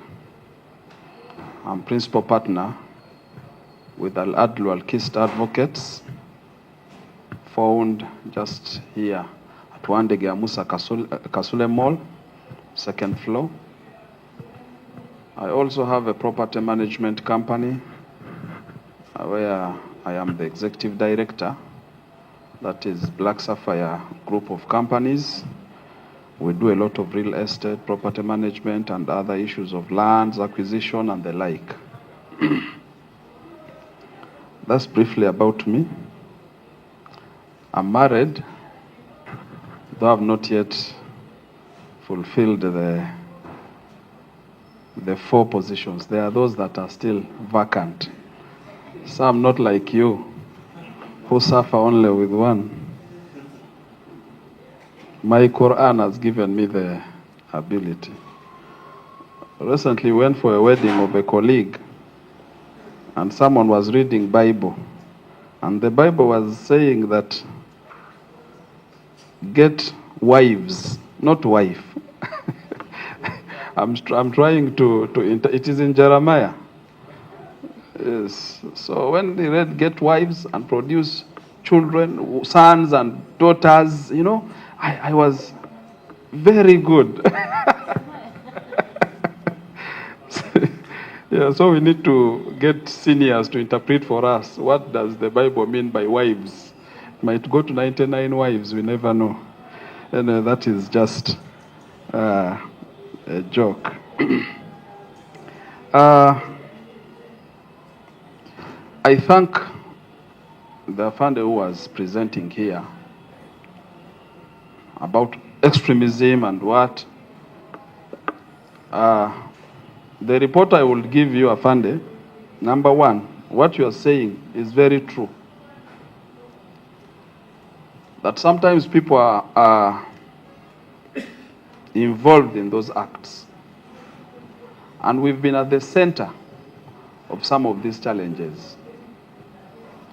There's a Muslim brother who was arrested in border of Congo and Uganda. When the securities arrested him, asked him, where are you going? He said that I'm going to the Holy Land. Because where I am is not holy, Uganda is not holy. That's why, because the leadership is not an Islamic leadership. And he's going there to look for the ADF, where I think he thinks it's more. And he was arrested. When he was brought here, we were informed about him. We went and met him and asked, where are you getting all this knowledge from? Who told you that a non-Muslim cannot rule you? Are Muslims only in non-Islamic countries?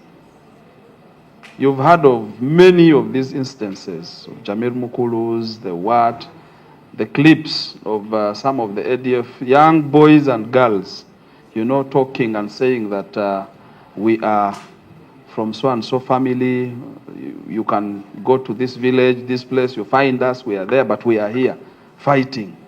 So such things happens. However, Afande, I would like also to inform you, there are those arrests that we've been complaining of. That when instance happens, Muslims sometimes are targeted. They are being arrested, taken to jail. They are not prosecuted. Someone has been punished seriously, lost his family for good years, and after some time you are just left to go free without any verdict, nothing. You've lost everything. So this also happens. There's a meeting I attended with the Human Rights Commission some years back. There was a judgment which was made against a Muslim fellow, and it was about verbal terrorism. Up to now, I'm still doing more research to learn about verbal terrorism, and I'm not really very much convinced. Maybe we need to do more research on that. So, meanwhile, as this happens, as government, as internal affairs, we need to really do more research on the people that we arrest. And whenever they are arrested, let's do justice to them. Because if we just leave them there, they suffer, come out, no compensation, nothing. Someone has lost the family, the wife has gone, and, you know, it really affects them so much. So we also need to look at that. Thank you very much. My topic that I'm presenting here is about the status of Cavicourt bill in Uganda. You all remember very well when the Constitution of Uganda was amended in 1995. There was this Article 129, 1D of the Constitution that provides for the Kadhi courts. And that's where we derail our mandate from. That these Kadhi courts were provided in the Constitution. However, that specific article is not operationalized. Since the article was in Constitution 1995, we've been struggling. A national committee was put in place, which involves all stakeholders, to make sure that we talk to government, come up with solutions so that we can operationalize Article 129, 1D of the Constitution, which provides for the Kadhi courts.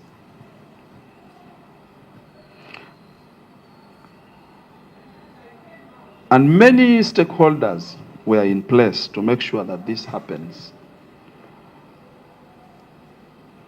We have the women activists.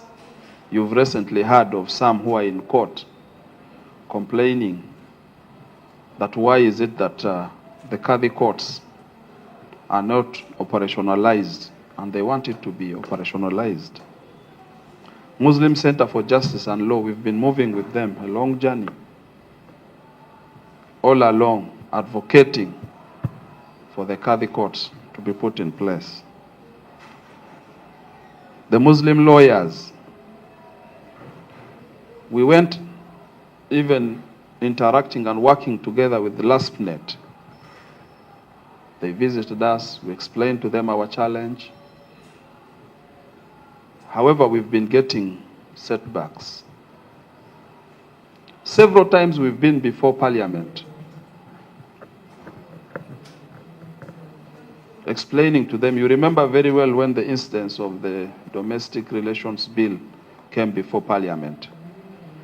Even Muslim women came out and demonstrated, saying that we want the Muslim personal bill or the Muslim personal law to be put in place. Unfortunately, since then,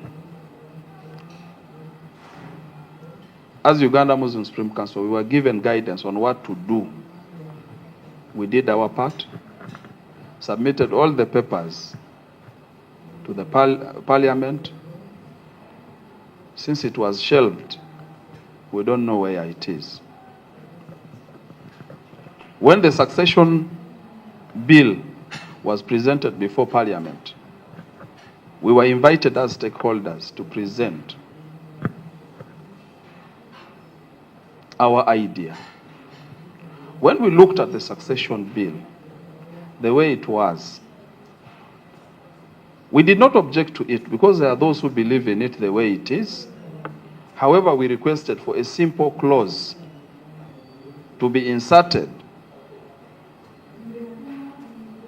only to exempt the Muslims, because we have our specific law that deals with succession. Being that the Article 129, 1D specifically talks of 1, marriages, divorce, inheritance, successions, then you talk of guardianship. It's well elaborated. Therefore, we have laws that deals with our successions, how we distribute the inheritance and the like. So it's well elaborated. And we said, kindly let's have that. Well accepted. However, when the bill was passed into an act, that clause was not inserted. Go forward, recently you've heard of the Marriage Act. We were still invited. We went before the committee, the legal committee of parliament. We presented our views. And it's still before parliament. And we still urged them that please, within your offices, you have the Muslim personal law. May you look into it so that it can be operationalized, so that we can work within that limit. Unfortunately, it might be either I can term it a political will, maybe there's lack of political will, or there's misunderstanding. I remember very well when President was signing the Islamic finance, the Islamic finance laws. There are people who came out and thought that maybe when we have the Islamic finance system in Uganda, Uganda is going to be Islamized. But that's not the case. Islamic finance is just a system that anyone can embrace. If you want to or you don't want, it's okay. No problem with it.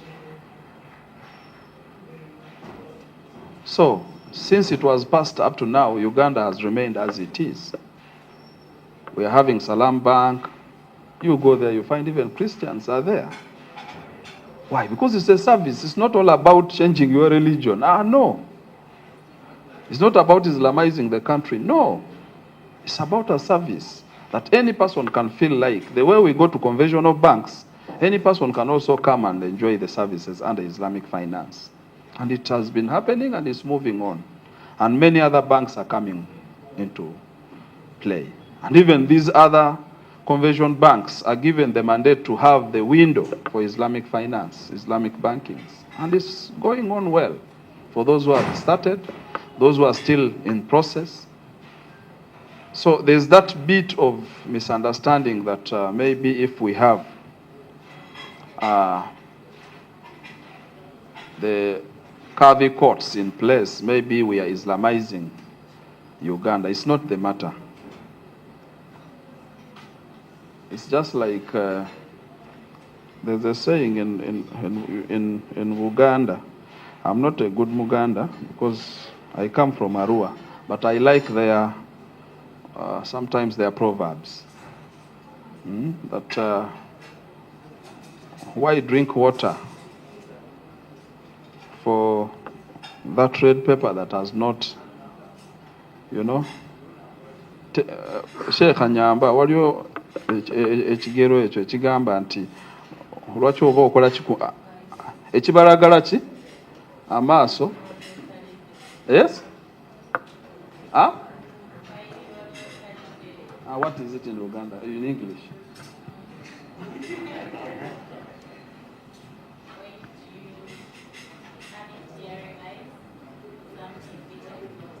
Yes. Because now if it is about Islamic marriage, you are not a Muslim. No one is going to force you to marry in line with the Islamic what? Marriage. Or inheritance. You are not a Muslim. No one is going to force you that, okay, you have these items, the deceased died, so we have to distribute it in Islamic manner. No. It's for this specific category of people that feel that's how their belief is and they want to abide by their belief. And that's all. Therefore, I humbly request that we join hands together as civil society organizations let's support the process of operationalizing of this Article 129(1)(d) of the Constitution. Now, when we look at the status currently, the conventional courts, the High Court, whenever matter goes before the High Court of Uganda, and they look at the matter is Islamic in nature, they are always referred to the Directorate of Sharia. And any ruling from the Directorate of Sharia of Uganda Muslim Supreme Council is respected by the High Courts. In several occasions, cases have been referred back to the Directorate of Sharia, and the verdict there is respected by the courts. Now, if we have all this, and there are many other cases that came out in High Courts of Uganda and really pronouncing itself on the decisions that have been taken by the Directorate of Sharia.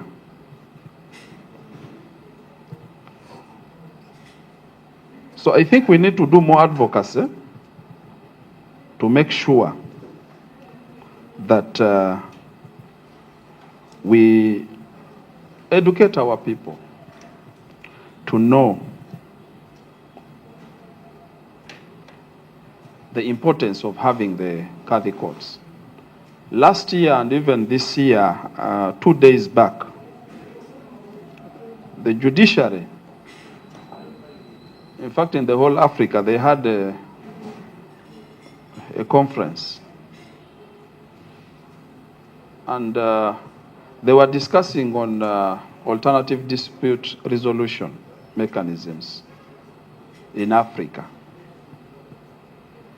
I attended the one of last year.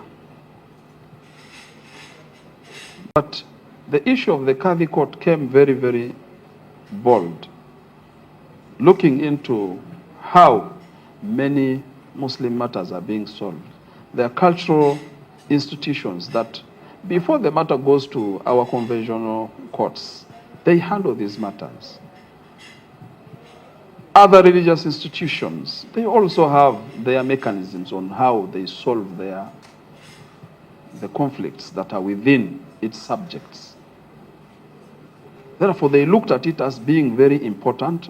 You know very well the case backlogs in courts of law.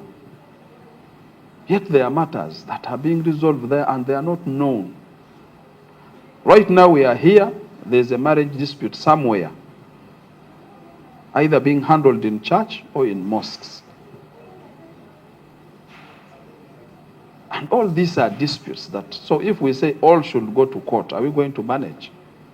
Therefore, we need to empower these bodies, the cultural institutions, the religious institutions, to have their systems very well to help them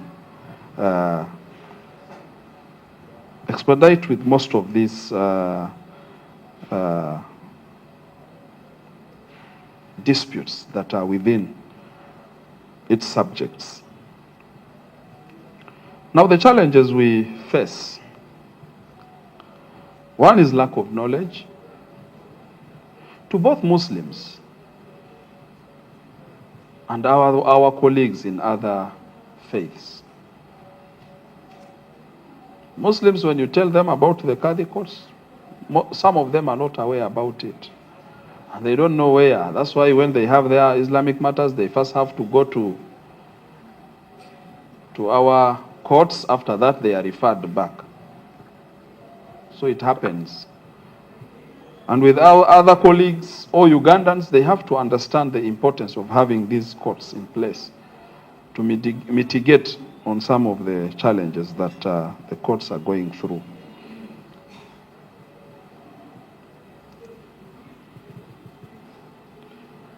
We also need to, there's a challenge in having more scholars in Sharia. Because recently, I remember when we were working on the the Islamic Finance Bill or Act, one of the issues that came was lack of the Sharia scholars that can sit at that level of the national board, the advisory board of the Islamic finance at the Bank of Uganda. And finally, we had to scrap that off and make it to be at the different institutions, the banks and the like. So we need to also look into that. And definitely the challenge of the disunity, which affects us, whereby we need also to work into that to see that we are one, because those Islamic values, we have never had any difference. My brother can testify from Chivuli. He will not tell you that they are praying 6 times a day and we are praying 5 times a day. No. Our prayers is the same. The Islamic values remains the same. Everything is the same. But if we have simple difference between us, that is not under the Islamic values. It's not. The Islamic values remains the same. So we need to unite and work towards some of these challenges that we have. So we need to continue educating both Muslims and other religious institutions on the importance of having the Qadhi courts in place. We also need to involve the government bodies, also interactions with President. We've been doing that. Wherever His Eminence Mufti meets President, we make sure that he tackles some of these important issues before President. The Parliament, we need to involve it oftenly to make sure that these laws are in place, Ministry of Justice and others. Basically, that's the journey of the Qadhi courts in Uganda. We are still struggling, and we shall continue struggling. Allow me also to thank the Muslim Center for Justice and Law for being always close with us. You've been guiding us. We've been working together. Whenever we are going to Parliament, we go together with you. And you've been advocating for the Qadhi courts. We thank you very much for that great work. I thank you all for listening to me. Assalamu alaikum wa rahmatullahi wa barakatuh. Again, may peace and blessings of God be upon all of you. Thank you. Be upon you too. Now at least we are also being catered for. Any reactions?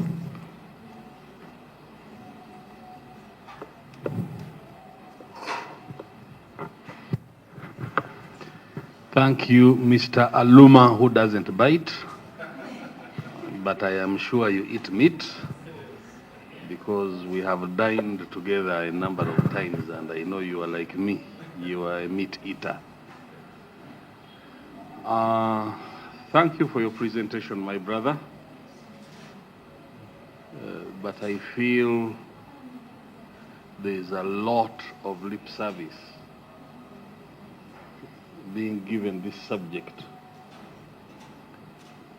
by the people who are supposed to lead us there, whether Kibuli or elsewhere. On June 11th, I was online and I was pleasantly shocked to realize there was a petition in the Court of Appeal on this matter of Qadhi courts. And I think it was filed by one Haruna Haula Naluvega with her counsel, trying to compel government to operationalize these. I said I was pleasantly shocked. I didn't know this kind of effort was there. I think this is the effort we should all join. And I am so sorry to be joining it so late when it is in the Court of Appeal. I don't know where it passed without me picking on it. I think we should share more information about how far we have gone, and also share more information so that we don't duplicate efforts. Now, when it comes to the Kadhi courts themselves, government hasn't operationalized them, but trust me, the Kadhis are doing their work, entering into these matters. The estates of Muslims who are deceased are being efficiently and effectively managed, of course subject to some bit of abuse and very little record keeping. Even if you do it very well and you don't keep a record, you kind of affect the whole essence of it happening. There are no lessons that can be learned from something that was done well. We only know it was done badly if somebody challenges it in a different court and that court says, no, you mishandled that, please do it a different way. So I am so much in support that this starts. The informality of its practice is worrying. There are some huge estates that I fear our land sheikhs, not land friends, may not be very competent in managing.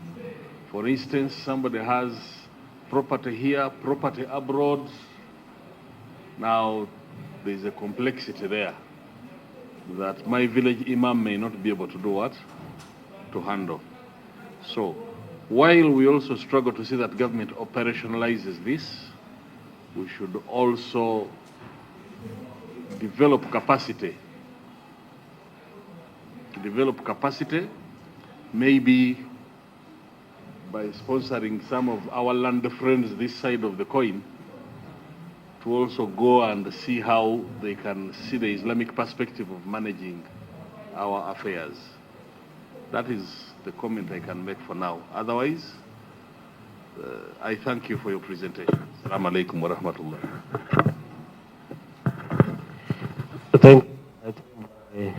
My brother here already talked about what I wanted to ask was, how is this Kadhi court probably working? Or in other countries, how is it working? Already he said it is working well in Uganda, though it is not recognized. My next now, it is working well according to what kind of, because given the structures of the Muslim, where you see men dominating everywhere in all spaces of leadership, in this kind of Kadhi courts. So still when you say it is working well, I still have the question of, is that to the standard of Islamic laws or to universal standards? Thank you. Thank you so much, Brother Francis. Any other reactions? Recommendations?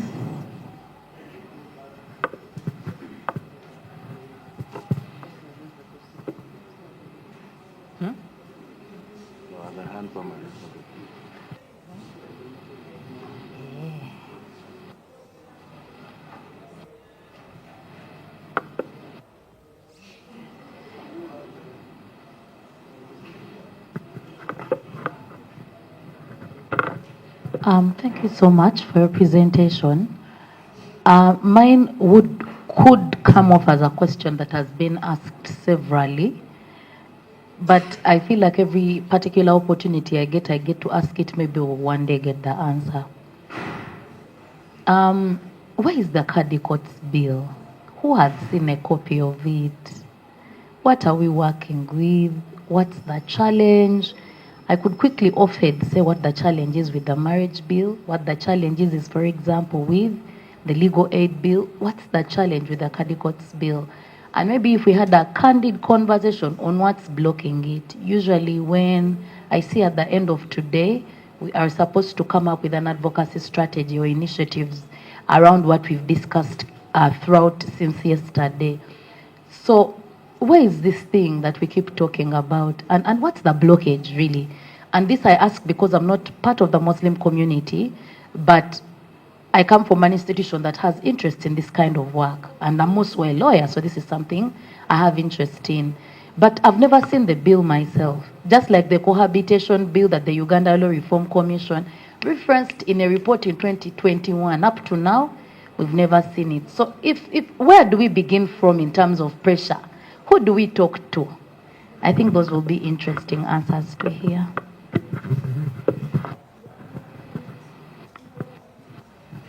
Aluma, thank you for the updates, and I must confess that this is one of the areas that I've been looking forward to, considering that I am one of the advocates for reform of Muslim family laws.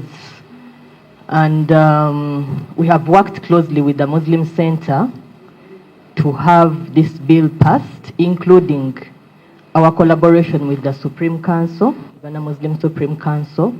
So we have moved a long journey, Aluma, which I'm sure you are aware of. We have had so many consultative meetings with different stakeholders, including government and other duty bearers, even within the Supreme Council itself, the Office of the Attorney General, Uganda Law Reform Commission, over the same issue. So it's more than 10 years since we started the journey, but we don't have any significant progress made so far for so many reasons, which I would like to highlight today. One, at some point, it felt like there is no political will by government to pass this law. Like you mentioned, Aluma, that government said that they would be Islamizing the country, and why would Muslims show treatment by having law to adjudicate over their family law status? Secondly, it also felt like Uganda Supreme Council also not willing to take this matter.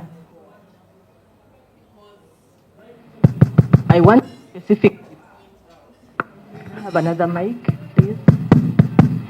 I want to specifically point out to when we were shooting a documentary to showcase the lived realities, the plight of women who interface with this justice system, the Muslim justice system. And we reached out to Supreme Council several times, and they declined to take part in this documentary. They declined to make any statement on the issue, and yet Uganda Muslim Supreme Council is the directorate of Sharia in the whole country.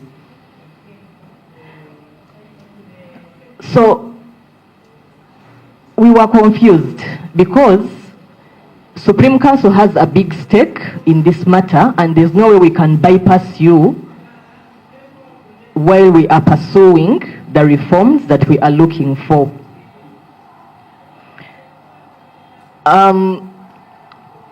The objective of us wanting to have a law is in relation to a baseline that was conducted by your MCJL, where we discovered so many gaps, so much abuse by the sheikhs who are manning these courts.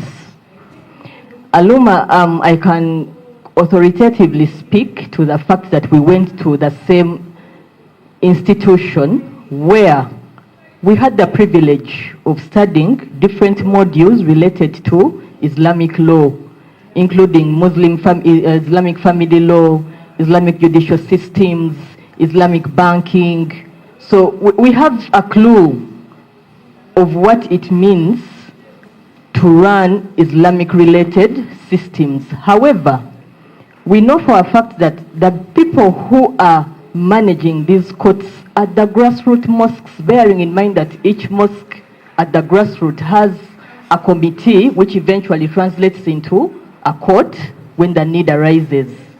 But these people don't have any qualification. It is just a matter of knowing or memorizing the Quran, and then you qualify to be an imam or a chairperson of a mosque committee, and you are appointed to be a judge when the court is sitting. They don't have any knowledge on secular laws, even Islamic laws themselves.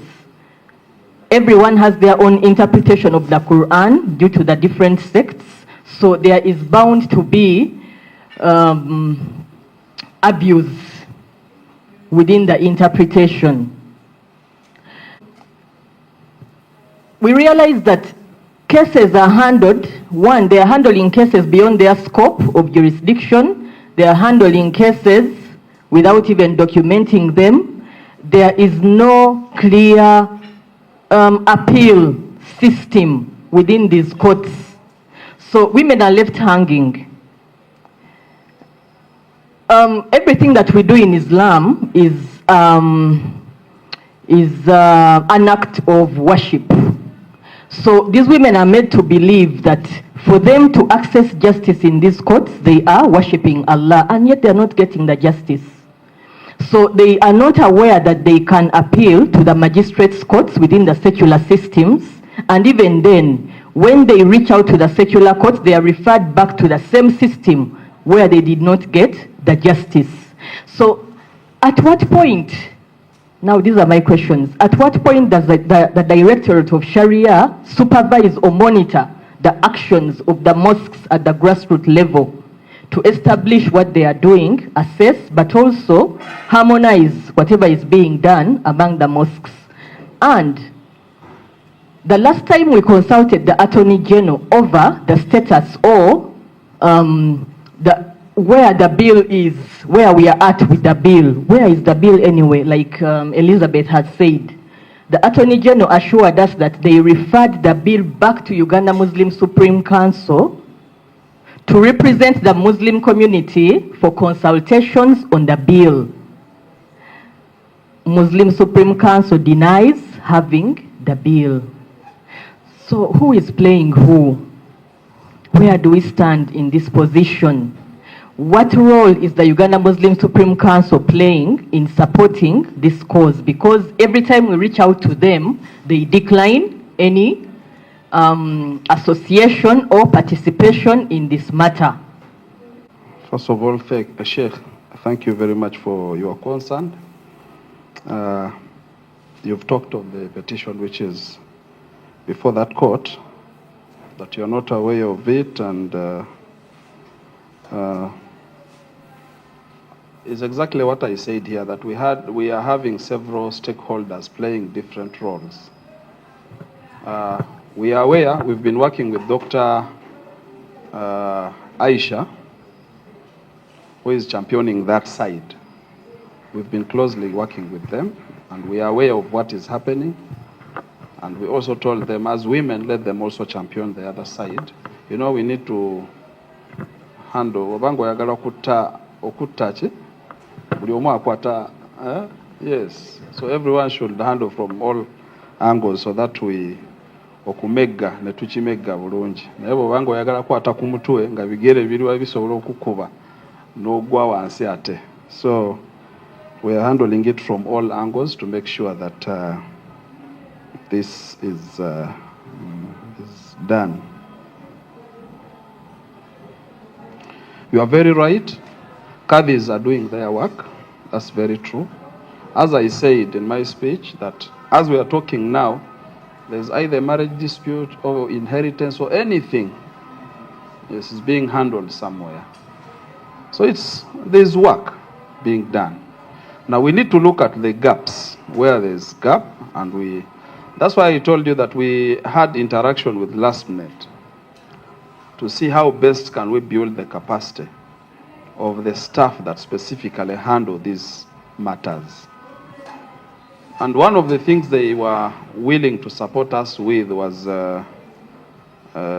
software that would help our people to feed whatever they've been handling, those disputes and what, they should feed it in the system so that it can easily be seen. And that's one of the challenges that we've been facing. So we need to work collectively, put our efforts together to make sure that we are not yet there at all. We are not yet there. We need to admit that, so that we work together to make sure we achieve that. You've talked of the fear that you have over some big properties and how to distribute it. I think as Islam as a religion has explained how those properties are supposed to be distributed. Now the challenge we might have is the lack of knowledge by the sheikhs to learn and understand what they should do. That's the issue. But as Islam as a religion, that one, even if we open it now, I just sit with you down, we start here, we say that Mr. Paul here, who is now Haji Juma, is having estates in USA and is having this number of children, this number of wives, and the brothers, the mother, the father is there. You can just do it here. Within seconds, you are done with the distribution. It's clearly stipulated, so there's no whatever with this. So what we need to do is just to build the capacity of our people, to understand the Quranic verses very well, and the ahadith, and see how best they can implement that. I think that's the issue. And what we are doing now deliberately, there are many Muslim lawyers who have joined Sharia. They are now studying Sharia. And we are doing that so that let's have them both with the knowledge of, because now we have our boys who are coming from Bilal, from Bugembe, from where they have studied both, the Islamic and the secular. So what we are doing now is to tell them, after completing your maybe degree in law or you have a practicing certificate, go and do Sharia. And those who are doing Sharia now, they are also going to do law. So far we are having some that are coming out. I'm sure after some few years we shall have many of such, inshallah, in place. A colleague asked about how does the Qadi court work even in other countries. Yes, we benchmarked in many countries. To mention the nearby country you have here is Kenya, whereby their system has been streamlined within the government's judicial system.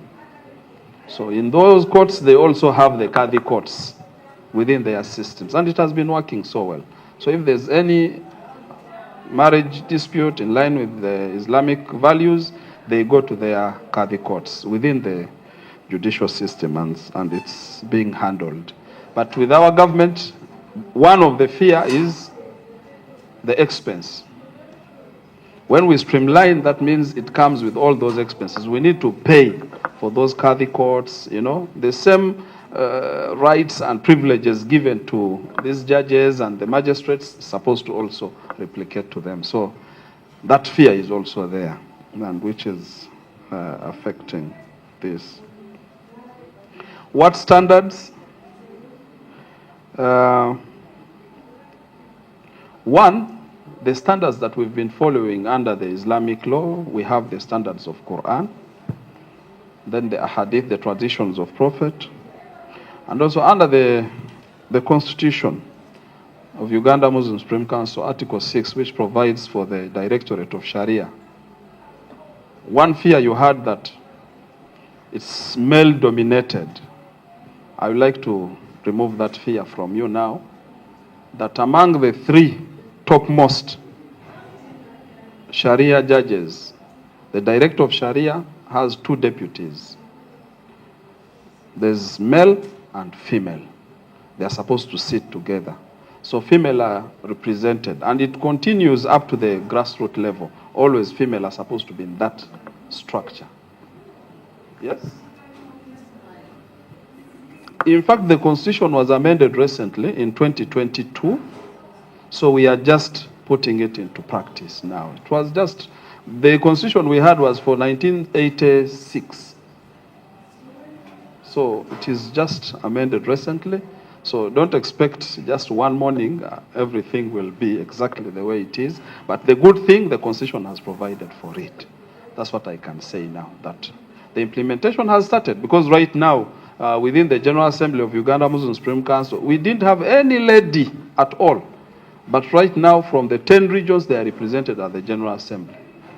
At the management where we sit, now we have ladies sitting with us. It used not to be there, you see?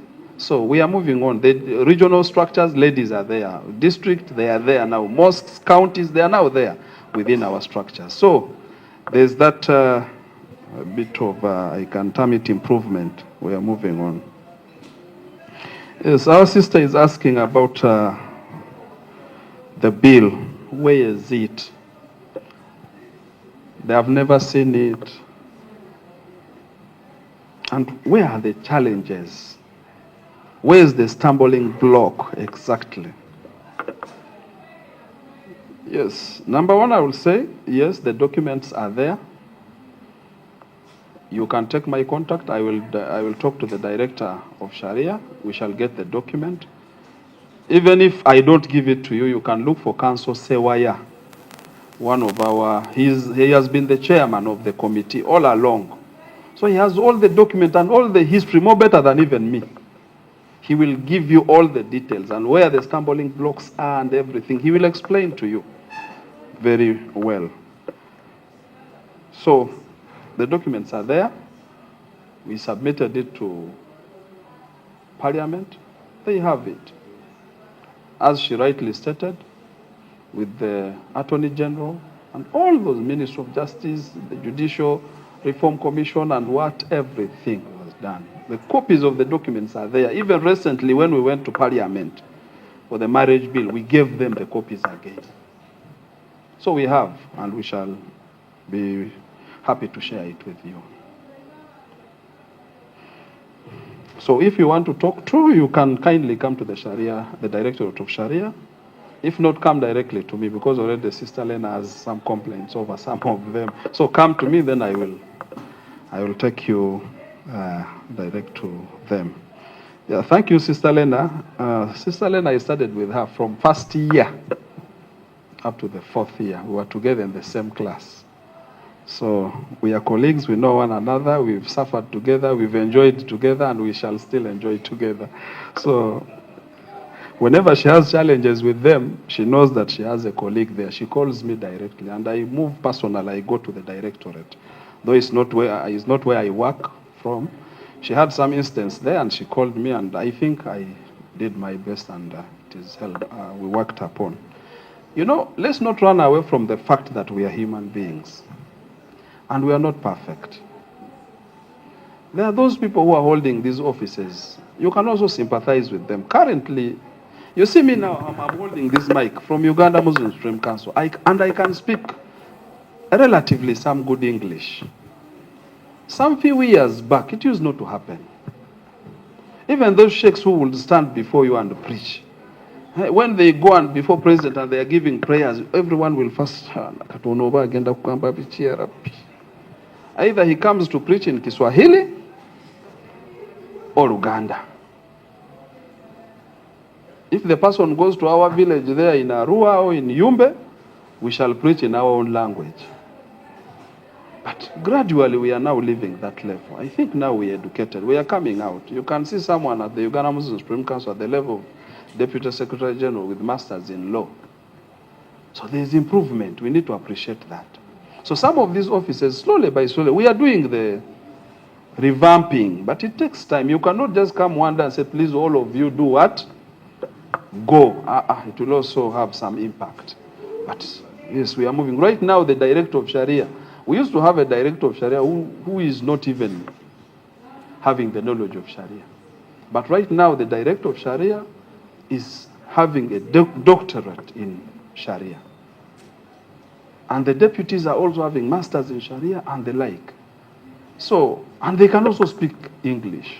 So there's where we are going, and I'm sure we shall reach there. So some of these challenges, sometimes you face it because of those mishaps within the competence of the people who are managing those files and the like. So they're always there. But I would like to assure you, we are working towards that. It's just a matter of time. And we need to join hands together, because whenever we receive such complaints, we present it before management. And we deliberate over it and we take actions whenever we have such issues. The point of saying that Uganda Muslim Supreme Council is not having the will, that's not true. because I've explained the efforts we've been putting in place. And if Attorney General says that they have referred back the file to us, that's wrong. I wish you had written to us with that statement that Attorney General says that, then we would write back to them to explain. Because now by, the word, people can say something. And this is where we've been played over time. This one comes and says, no, it is with those ones. Now we also know it is here, and there's no documentation in between. For us, we can prove that we've been asking them with all our documentation, telling them, please, even you can retrieve some of the videos, the recordings, they are there, that we've been really talking to Parliament, we've been talking to Attorney General, we've been talking to this about the same issues. About Muslim personal law, we've really talked about it. So we just need to join hands together. Next time when you're going, you take me at least. We go, so let him say before me, and I tell him, no, Attorney General, please, we don't have record. If you have any record that you've given to us, can you prove? Just give us a letter that this file was referred to Uganda Muslim Supreme Council, and we have a copy here. And I'm sure he did not give you any copy of that. So how do you prove that it is with us and we failed to work over it? So that is not true.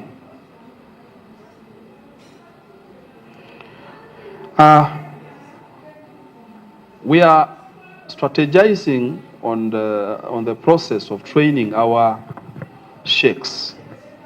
Basically, we are now looking at the issues of marriage, divorce, inheritance, guardianship, in line with our constitution. And so we are talking to our two institutions, that is Islamic University in Uganda and Islamic All University. We are coming up with the curriculum, basically training them on how they should handle these matters and how should we have the process from maybe county. And what we are trying to come up with is to define who should be the Qadi. Are we now looking at the Imam who is just leading prayers there? Or specifically we need to have something with specific knowledge that, okay, if you are at that level but you have this specific knowledge to handle specifically those issues. And that's what we are coming up with. Because before, it used to be Imam. Any person with any issue, you just run to Imam. But now we need to go beyond that. So we are looking at that. So that these people, we have them, bring them for a training. They are trained seriously and they go back to... and still the challenge comes back to funds. Because just getting these people from wherever they are, the sheikhs from Kapchorwa, Kabera Maido, you talk of Arua, talk of Yumbe, talk of Kalangala, where it needs resource. So we can work together with you. We can write some project proposals we drop here and there to see if we can get some funds that can support us in that. I think that will be very good.